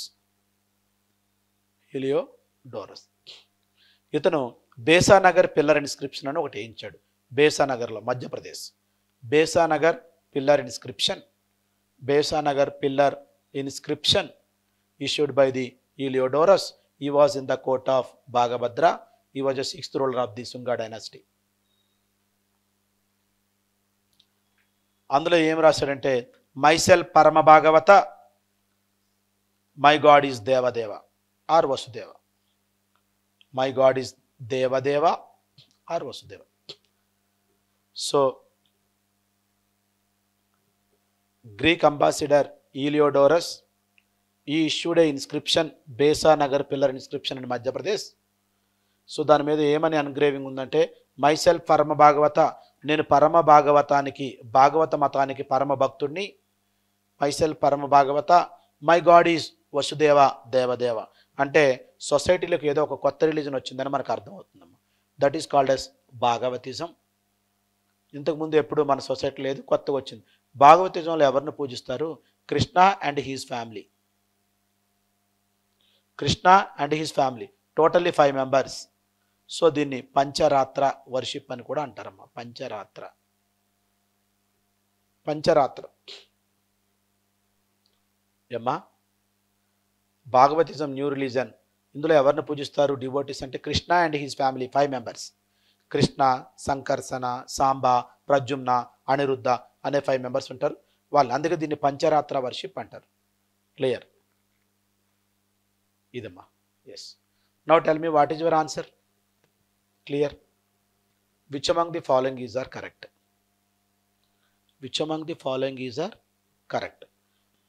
Indo-Greeks established an independent kingdom in northwest India and they belong to Bactria. So ఒక point అమ్మా, Mauryan period తర్వాత post Mauryan పీరియడ్లో, in the time of post Mauryan period, India was disintegrated. In the time of Mauryans, Ashoka ruled India, Pakistan, Bangladesh and Afghanistan. But after the Ashoka and after the Mauryan period, the Indian territory was disintegrated and some territory was ruled by the Indian rulers and some territory was ruled by the foreign rulers. Indian rulers, Sunga dynasty, you know very well. Sunga dynasty replaced the Mauryan dynasty. Sunga dynasty, Kanva dynasty, Satavahana dynasty, Chedi dynasty. And foreign rulers, Indo-Greeks and Sekas, Parthians and Kushans. 4 foreign dynasties and 4 local dynasties. And south of the Kaveri, even in the Ashoka time, Ashoka in his major rock edict 13, he mentioned that south of the Kaveri he didn't conquer. South of the Kaveri was ruled by the Kerala Putras. He said that. అతను ఏమన్నాడంటే అతని major rock 30లో కావేరికి సౌత్ని కేరళ పుత్రాలు ఉన్నారు. వాళ్ళు ఎవరంటే Chola, Pandya, Chera kingdom. Northern Tamil Nadu Chola, southern Tamil Nadu Pandya and Kerala Chera kingdom. 3 kingdoms. ఎప్పుడు even Ashokan time period, even in the post Mauryan పీరియడ్లో కూడా వీళ్ళే ఉన్నారు. అంటే 300 BC టు 300 AD వీళ్ళే ఉన్నారు. మౌర్యన్ పీరియడ్ టైం పీరియడ్ ఎంత మనకి 300 BC టు 200 BC 100 years. మరి post Mauryan period time period ఎంత 200 BC to 300 AD 500 years. 200 years BC, 300 years AD 500 years. Yes, మొత్తం 600 years ఇక్కడ కేరళ పుత్రాసే ఉన్నారు, చోళ, చేర, పాండ్య. మిగతా రాజ్యాన్ని వీళ్ళు పరిపాలించారు. India was disintegrated into some parts and which was ruled by the different rulers. First statement అమ్మా. Yes, మనకి సమయాభావం వల్ల చాలా స్పీడ్గా చెప్పాల్సి వస్తుంది. ఎస్, మీరు ఏమైనా డౌట్స్ ఉంటే అడగచ్చు, ఓకేనా. ఈరోజు అడగకపోయినా ఇదే చాప్టర్ మీరు రేపు చదివినా రేపైనా అడగచ్చు. డౌట్స్ ఆల్వేస్ వెల్కమ్, ఓకేనా. Yes, coming to the point. Indo Greeks established an independent kingdom in north west India and they belong to Bactria. మనం నలుగురు చెప్పుకున్నాము, Indo Greeks, Sakas, Parthians and Kushans. Indo Greeks established an independent kingdom in north west India. ఏమంటున్నాడు, ఈ ప్రాంతంలో వీళ్ళు ఒక కింగ్డమ్ని ఏర్పరిచారు. వాళ్ళు ఎక్కడి నుంచి వచ్చారంట, బ్యాక్ట్రియా నుంచి వచ్చారంటమ్మా. అందుకే వీళ్ళని బ్యాక్ట్రియన్ కింగ్స్ అని కూడా అంటారు. బ్యాక్ట్రియా అంటే ఏంటంటే ఇదమ్మా, నార్త్ ఆఫ్ఘనిస్తాన్. బ్యాక్ట్రియా అంటే నార్త్ ఆఫ్ఘనిస్తాన్.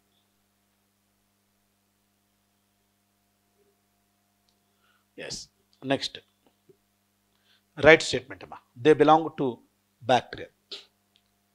ఎస్,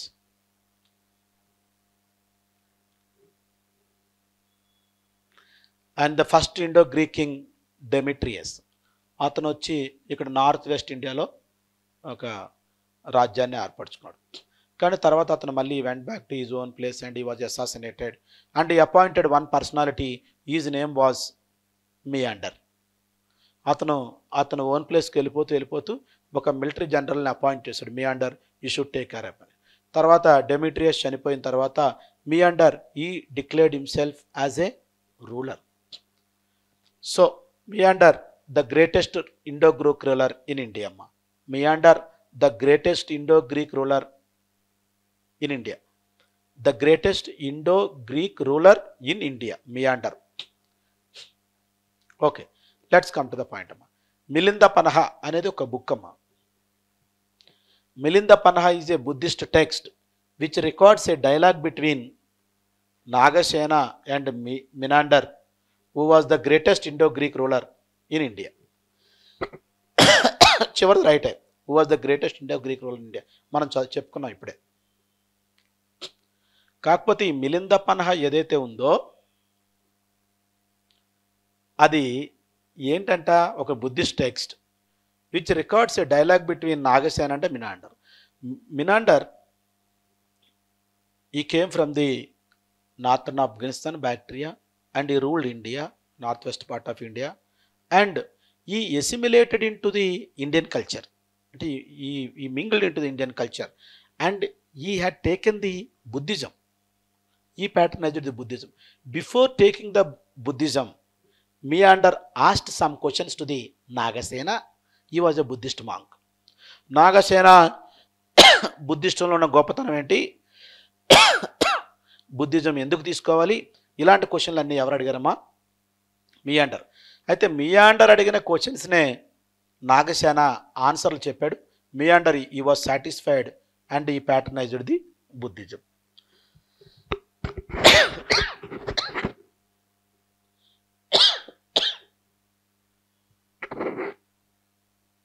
అయితే Menander was satisfied with the answers of Nagasena and finally Menander taken the Buddhism. And what was the questions asked by the meander? It was written in a book form by Nagasena that is called as Milinda Panha. మన వాళ్ళు మినాండర్ అని నోరు తిరక్క ముద్దుగా Melinda అని పిలుచుకునేవారమ్మా. Melinda అంటే ఎవరు? మినాండర్. పన్హా అంటే పాలి లాంగ్వేజ్లో క్వశ్చన్స్ అంటే ఏంటమ్మా? మియాండర్ అడిగినటువంటి ఏంటి క్వశ్చన్స్ ఏ లాంగ్వేజ్లో ఉంది? ఒకసారి ఏ లాంగ్వేజ్లో ఉందని అడిగారమ్మా. Which language? పాలి. పాలీలో పన్హా అంటే మీన్స్ క్వశ్చన్స్, మియాండర్ క్వశ్చన్స్. ఇప్పుడు మన చంద్రగుప్త మౌర్య ఉన్నాడు, గ్రీకులు ఏమని పిలుచుకుంటారంటే సాండ్రకోటస్ అని పిలుచుకుంటారు. మనం మియాండర్ని మిలిందా అని పిలుచుకుంటాం.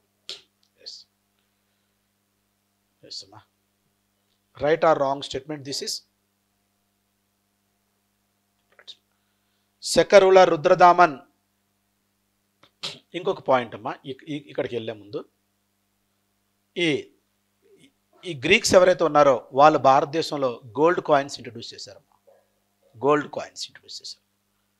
సో భారతదేశంలో గోల్డ్ కాయిన్స్ ఇంట్రడ్యూస్ చేసిన మొట్టమొదటి rulers Greeks, Indo Greeks. Gold coins ఇవి double die struck coins. Double die struck coins. Struck coins అంటే రెండు వైపులా ఇన్ఫర్మేషన్ ఉంటుందమ్మా. ఒకవైపు ఏమో రూలర్ ఇన్ఫర్మేషన్, ఒకవైపు ఏమో religious information. Double die struck coins. One side ruler information, another side religious information. Clear? And Indo Greeks they started. ఒకసారి ఇక్కడ చూడండి అమ్మా, పైన మ్యాప్లో ఇక్కడ గాంధార ఉంటుంది కదా, ఈ గాంధారాలో వాళ్ళు గాంధారా ఆర్ట్ స్టార్ట్ చేశారమ్మా. Gandhara school of art.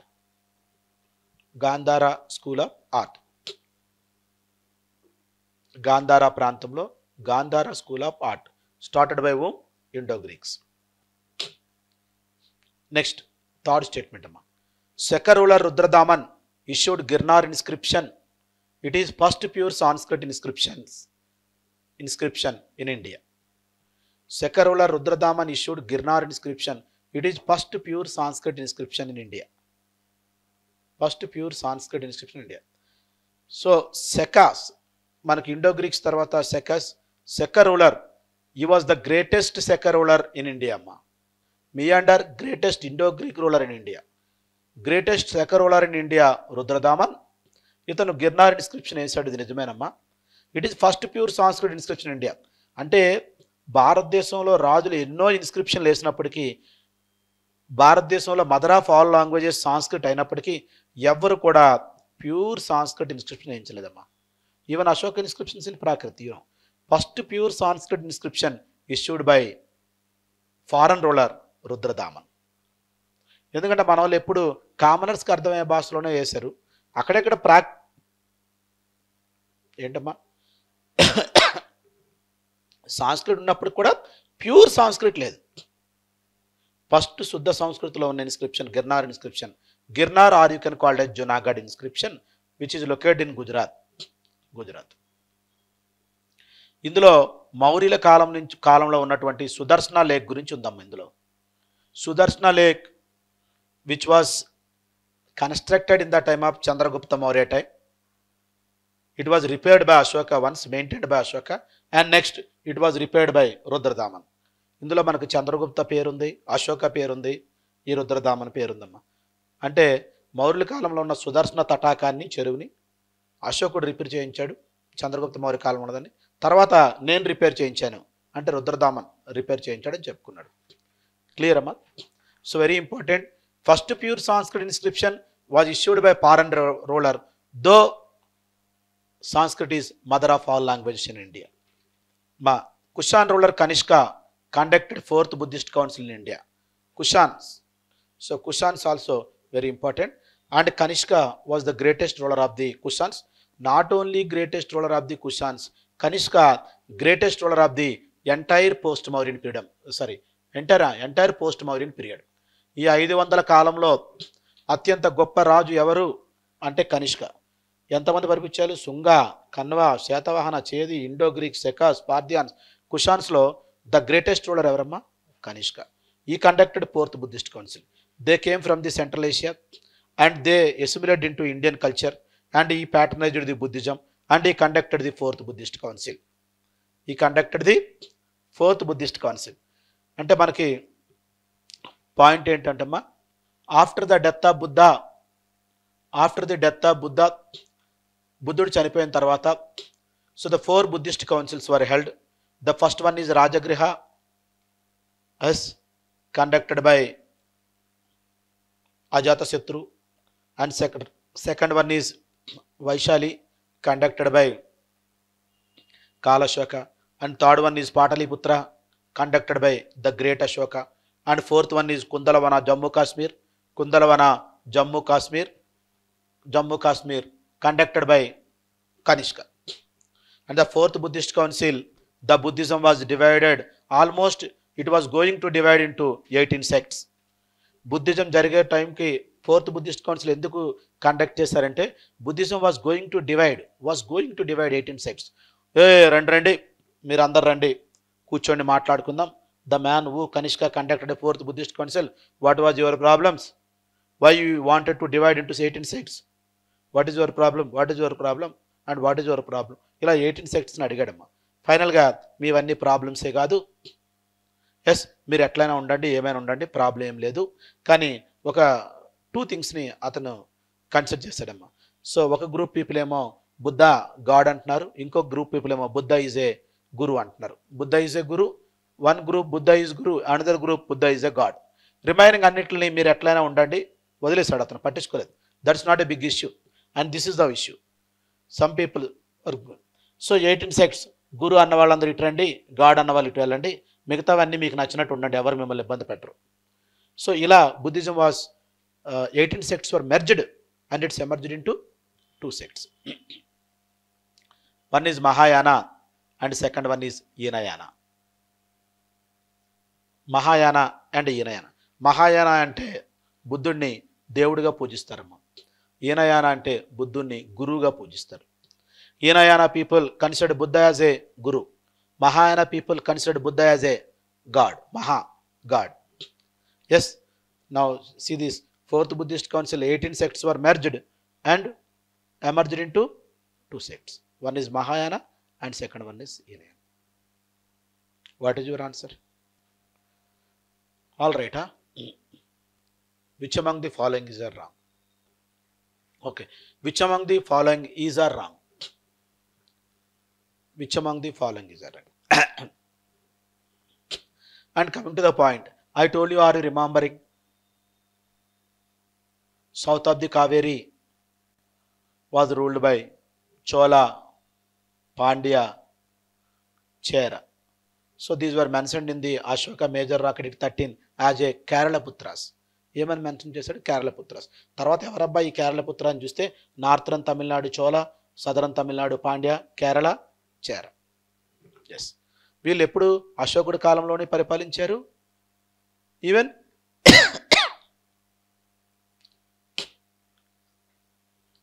ఈ కాలంలో కూడా పరిపాలించారు, పోస్ట్ మోడర్న్ పీరియడ్లో కూడా.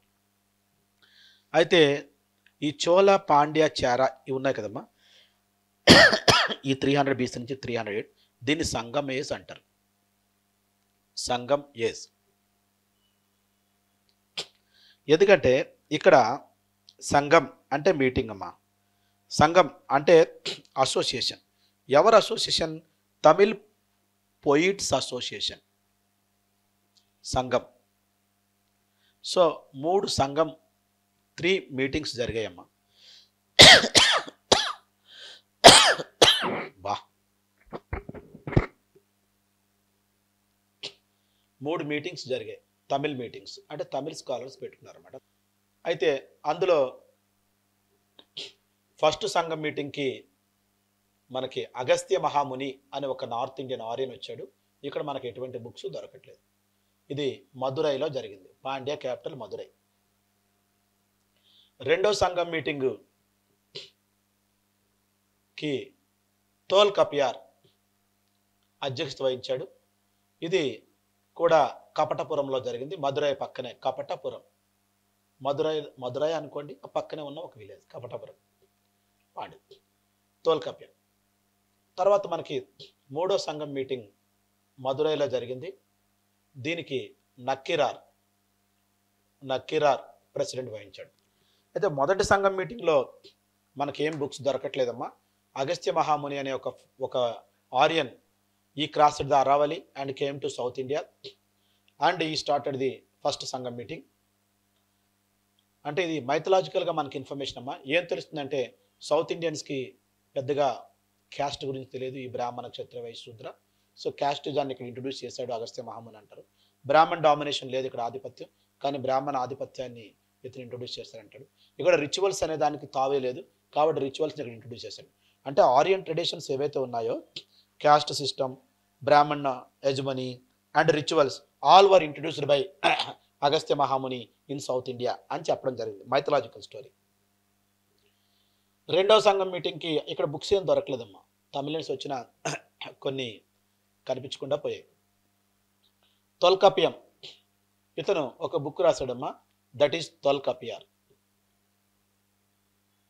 ఈ బుక్ మనకు సెకండ్ సంఘం మీటింగ్ నుంచి అవైలబుల్గా ఉంది. తొల్కపియార్. కానీ మూడో సంఘం మీటింగ్ నక్కిరార్, ఇందులో మనకి ప్లెంటీ ఆఫ్ బుక్స్ దొరికాయమ్మా. 18 మేజర్ వర్క్స్, 19 కిల్కనక్కు అంటారు. 18 minor works, 19 Kilkanakku, 19 Melkanakku, 19 Kilkanakku. 18 major works, 18 minor works. ఇవి కాకుండా 3 ఎపిక్స్ కూడా మనకి ముఖ్యంగా ఉన్నాయమ్మా. అవేంటంటే Silappatikaram epics, 3 epics. 18 major works, 18 minor వర్క్స్తో పాటు 3 ఎపిక్స్. శిల్పధిక్కారం, దీన్ని ఇల్లంగో అడిగలు రాశారు, రైట్ స్టేట్మెంట్ అమ్మా, రైట్ మ్యాచింగ్. మణిమేగలై, దీన్ని సత్తనార్ రాశారు, రైట్ స్టేట్మెంట్. శివగ సిందామణి, ఈ 3 ఎపిక్స్ అమ్మా. ఇక్కడ మనం 3 ఎపిక్స్ చెప్పుకున్నాం కదా, తమిళ ఎపిక్స్. శివగ సిందామణి నక్కిరార్ రాయలేదమ్మా. శివగ సిందామణి తిరుతొక్క దేవర్ రాశాడు, తిరుతొక్క దేవర్. సో ఎప్పుడంటే ఇదే క్వశ్చన్ అడుగుతారమ్మా, కాబట్టి ఇది ఒకటి మీరు కరెక్ట్గా ఉంటే చాలు. శివగ సిందామణి తిరుతొక్క దేవర్ ఏమ్మా. నక్కిరార్ ఎవరతను? మూడవ సంఘం మీటింగ్కి ప్రెసిడెంట్. ఇతరు 18 మేజర్ వర్క్స్లో ఒక బుక్ అయినటువంటి నక్కిరార్ 18 మేజర్ వర్క్స్లో ఒక బుక్ అయినటువంటి తిరుమురు గప్పదై రాశాడమ్మా. తిరుమురు గప్పదై 18 మేజర్ వర్క్స్లో ఒక వర్క్ అయినటువంటి తిరుమురు గప్పదై. ఇది ఏంటంటే తమిళగాడు మురుగన్ గురించి అమ్మా. తమిళగాడు మురుగన్, తిరుమురు గప్పదై.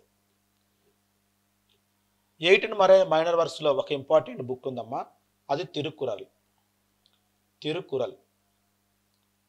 18 మైనర్ వర్క్స్లో కూడా ఒక ఇంపార్టెంట్ బుక్ ఉంది, అది తిరుక్కురల్.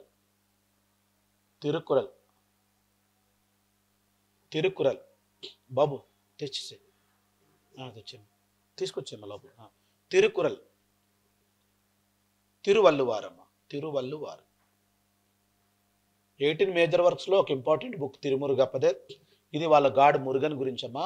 నక్కిరార్ రాశాడు, మూడవ సంఘం మీటింగ్ ప్రెసిడెంట్. 18 మైనర్ వర్క్స్లో ఒక ఇంపార్టెంట్ బుక్ ఉంది ఎగ్జామ్కి, దాని పేరు తిరుక్కురల్, దాన్ని తిరువల్లువారు రాశాడు. దీన్ని బైబిల్ ఆఫ్ తమిళ్ లిటరేచర్ అంటారమ్మా. When I was a student of UPSC asked this question, what is the Bible of Tamil literature? Thirukkural. What is the Bible of Tamil literature? Thirukkural. These 3 are epics. Tolkappiyam, second meeting, and major works 18 Melkanakku, Tirumurugoppade, written by Nakkirar, and Tirukkural by Thiruvalluvar. Yes. Manimegalai is related to Buddhism. Sivaga Sindamani related to Jainism. అంటే మణిమేగలైలో మనకు మణిమేగలై అనే ఒక కోటి dancer ఉంటుంది. So ఆమె చాలా అందంగా ఉంటుంది, ఆమె చాలా దాంట్లో ఎక్స్పర్ట్ ఉంటుంది. సో ఆమెని అందరూ ఇష్టపడతారు, కాబట్టి ఆమె చివరికి బౌద్ధ సన్యాసిగా మారిపోద్దమ్మా, బుద్ధిస్ట్ మాంగ్గా మారిపోద్ది. అందుకే ఒకసారి క్వశ్చన్ వాళ్ళు related which among the following అన్నారు, అంటే బుద్ధిజం. ఆమె ఫైనల్గా బౌద్ధ మాంగ బుద్ధిస్ట్ నన్గా మారిపోద్ది. మనకి దేశముద్ర స్టోరీలా ఉంటుంది అనమాట. ఓకే, నెక్స్ట్ అమ్మా. సో మనకి పోస్ట్ మౌర్యన్ పీరియడ్ తర్వాత మనకి నెక్స్ట్ ఏంటంటే గుప్తన్ పీరియడ్ అమ్మా. గుప్తన్ ఇది 300 నుంచి 550 AD వరకు. మనకి ఇండియాలో మొత్తం ఇండియన్ టెరిటరీ మొత్తం అశోక టైంలో ఒకరి అండర్లో ఉందమ్మా. మళ్ళీ పోస్ట్ మౌర్యన్ పీరియడ్లో ఇది డిజింటిగ్రేట్ అయిపోయింది. మళ్ళీ గుప్తుల కాలంలో it comes under the one single ruler, particularly none other than Samudragupta. సముద్రగుప్తని ఇండియన్ నెపోలియన్ అని కూడా పిలుస్తారమ్మా. అంటే నెపోలియన్ ఎట్లా అయితే యూరోప్లో అన్ని రాజ్యాలను జయించాడో అట్లాగే సముద్రగుప్త కూడా జయించినట్టు. అయితే సముద్రగుప్త 100 రాజ్యాలను జయించినట్టు మనకి తెలుస్తుందమ్మా, 100 kingdoms. So now come to the first statement. Allahabad pillar inscription reveals about the victories of Samudragupta. Is it right or wrong? Allahabad pillar inscription reveals about the victories of Samudragupta. Allahabad pillar inscription ni Harisena వేయించాడు. హరిసేన ఇతని foreign minister Harisena వేయించాడు. ఇందులో 100 రాజ్యాల్ని Samudragupta జయించినట్టు తెలుస్తుందమ్మా.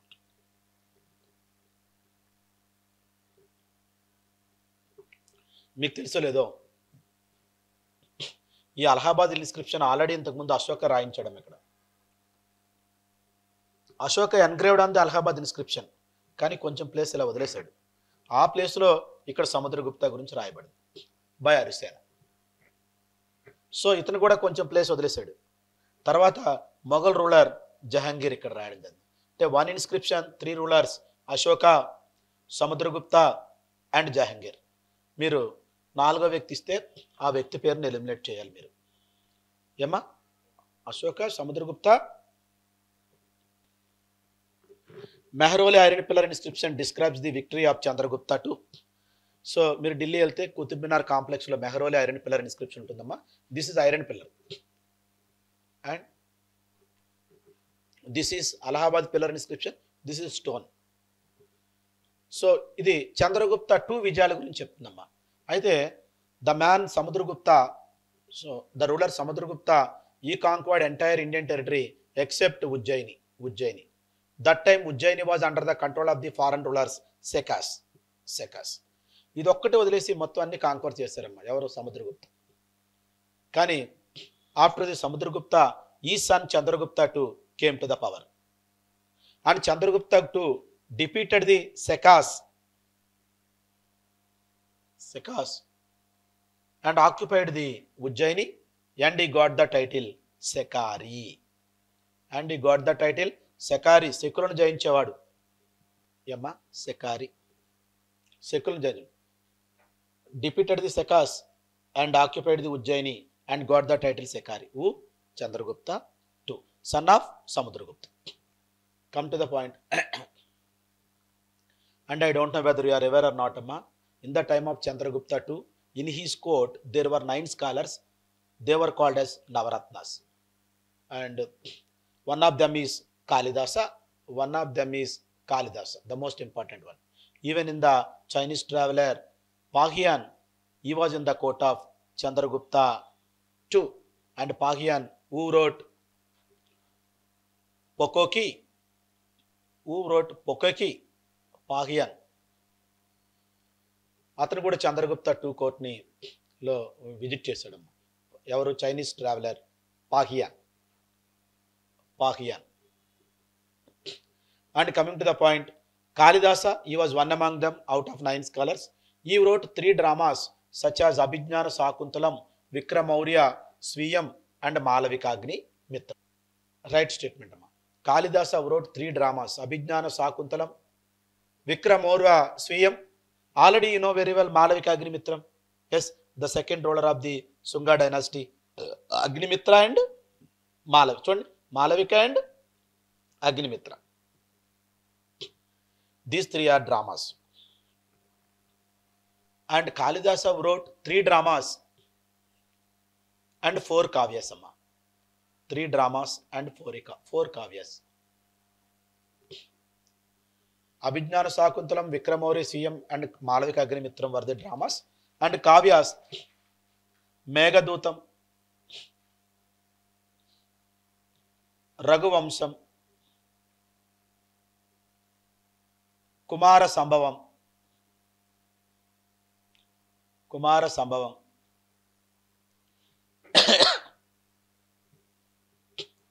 Meghadutam, Raghuvamsam, Kumara Sambhavam, Ritu Samhara. Meghadutam, Raghuvamsam, Kumara Sambhava, Ritu Samhara. And you just know that the difference between the dramas and Kavyasama. Drama is a small story. Yes. Suppose one movie, Pelli Choopulu movie, I think you might have heard of that. ఒక hero ఉంటాడు, ఒక heroine ఉంటారు. So అటు చిన్నగా నడుస్తుంది, that is a drama. అలాగే ఒక పెద్ద స్టోరీ ఉంది, Baahubali 1, Baahubali 2, Baahubali 3, that is kavya. Mahabharatam and Ramayana were the kavyas. So Mahabharata there were number of dramas in the Mahabharata. అట్లా dramas were the small story and kavyas were the so number of dramas. So question ఎట్లా వస్తుందంటే, ఈ కింది వాటిలో ఏది కాళిదాస రాసినటువంటి కావ్యం కాదు, ఏది కాళిదాస రాసినటువంటి డ్రామా కాదు అని ఓన్లీ కాళిదాస్ ఇస్తారు. So you have to remember ఏదో dramas or kavyas. You have to remember Abhijnana Shakuntalam, Vikramorya, CM Malava. What is your answer? Oh, the Gupta empire was divide into Guptas which were under the control of Uparikas. So for the administration purpose, and you know very well, after the Ashoka, the Guptans, Samudragupta and Chandragupta too, he ruled the vast territory.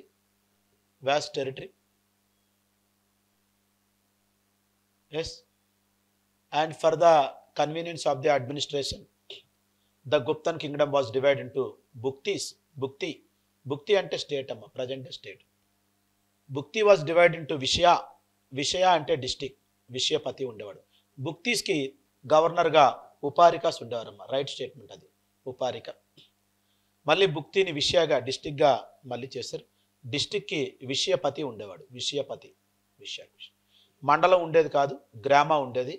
గ్రామాకి గ్రామాని ఉండేవాడు. ఇప్పుడు మరి హైదరాబాద్ లాంటి సిటీలు ఉంటాయి. మరి సిటీలకి ఎవరు? మన హైదరాబాద్ సిటీలో చూడండి, GHMC ఉంటుంది, గ్రేటర్ హైదరాబాద్ మున్సిపాలిటీ కార్పొరేషన్. సిటీస్కి మనకి నగర అనే మనకి నిగమ సభలు ఉండేవమ్మ, అవి చూసుకునేవి నిగమ సభాస్. దీన్ని ట్రేడర్స్ రన్ చేసేవారు, ట్రేడర్స్, వర్తకులు. నగరాలను చూసుకోవడానికి నిగమ సభలు ఉండేవి, వాటిని ట్రేడర్స్, వర్తకులు చూసుకునేవారమ్మ. నగరాల్లో సపరేట్ అడ్మినిస్ట్రేషన్, మళ్ళీ ఏంటది, నిగమ సభాస్ చూసుకునేవి. నిగమ సభాస్, దాన్ని వర్తకులు చూసుకునేవారు. ఇట్లా మనకి అడ్మినిస్ట్రేషన్ పర్పస్ ఇట్లా ఉండేదమ్మా. So now what is your answer? D, Uparika, governors of the bhuktis. Vishayapati, విషయాకెడ్, గ్రామాని గ్రామాకడ్, Nigama sabhas, traders. Which among the following is are correct? Yes. And after the Guptan period, post-Guptan period, it was started from 550 to 750 AD. There were number of small kingdoms came into existence in Indian society once again. But out of all, the most important is Pushyabhuti dynasty in North India, and South India, Badami Chalukyas and Pallavas and Badami Chalukyas. Badami Chalukyas ruled southwest and Pallavas ruled southeast. And there were number of small kingdoms which came into existence in North India, but all the kingdoms were conquered by the Pushyabhuti dynasty ruler.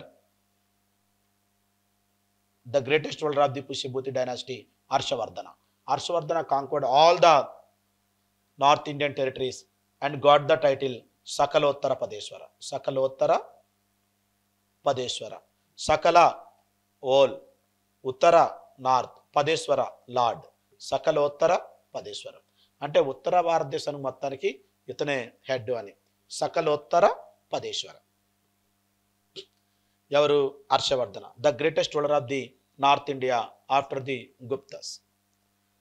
అంటే గుప్తుల తర్వాత ఈ కాలంలో North India was ruled by the Pushyabhuti dynasty and South India, south west Badami Chalukyas and south east Pallavas. That is called as which period? Post Guptan period. Post Guptan period. Post Guptan period. Harshavardhana, he wrote Naganandam, Priyadarshini and Ratnavali. Harshavardhana, he was not only a great ruler but also a great scholar, and he wrote Naganandam, Priyadarshini and Ratnavali. Priyadarshini and Ratnavali. Right statement. And Harshavardhana quote, scholar Bana wrote Harsacharita, Kadambari and Parvati Parane. Parvati Parane. Harshavardhana quote scholar. Yes, there was a scholar in the court of Harshavardhana, Bana Bhattu or Bana. He wrote Harsacharita, Kadambari and Parvati Parane. And the most important books in the time of ancient India, one is Kalidasa dramas and kavyas, and another one is Bana and Harshavardhana books. And don't be confused. So like, what is the question is, which among the following is not written by Harshavardhana or which among the following is not written by Bana? So మనం ఏదో ఒకటి గుర్తుంచుకోవాలి. Last time ఇట్లానే మనం class చెప్పినప్పుడు ఇట్లా చెప్పాను, పిల్లలు ఎన్ని గుర్తుంచుకున్నా మళ్ళీ కన్ఫ్యూజ్ అయిపోతారు. ఎందుకు? Geography, history, polity, economy, current affairs చదవాలి కాబట్టి. కాబట్టి నేను రాసేటప్పుడు కన్ఫ్యూజ్ అయిపోయాడు. కాబట్టి నేను దీనికి ఒక కోడ్ లాంగ్వేజ్ పెట్టాను. నాగానందం నా, ప్రియదర్శిని ప్రియ, రత్నావళి రా, నా ప్రియ రా. ఇది హర్షవర్ధన్ రాశాడు. సో మన పిల్లలందరూ ఎట్లానే సార్ అంటే ఫోన్ చేసి సార్ పెట్టేసా అని హర్షవర్ధన బుక్స్ ఏమైనా అడిగారు మన గ్రూప్ 1 గ్రూప్ 2లో ఏపీపీఎస్. సో లేదంటే మర్చిపోతారు. హర్షచరిత ఇతను రాశాడేమో అనుకుంటారు. హర్షచరిత రిటన్ బై బాణ, కాదంబరి అండ్ పార్వతి. ఎట్లా అంటే మీరు గుర్తుంచుకునే ట్రిక్స్ పెట్టుకోవాలి కొన్ని, ఎందుకంటే ఫ్యాక్ట్స్ ఎక్కువ ఉంటాయి కాబట్టి మీరు గుర్తుంచుకునేవి. అట్లా నేను అప్పుడు ఇది పెట్టుకున్నా అట్లా. So these 2 are the right statements. Aihole inscription of Jain temple. Aihole అనేది ఒక స్మాల్ విలేజ్ అమ్మ కర్ణాటకలో. అక్కడ జైన్ టెంపుల్ మీద ఈ ఇన్స్క్రిప్షన్ రాసుంది, Aihole inscription. It gives the details of the Pulakeshin two. Pulakeshin two the greatest ruler of the Badami Chalukyas.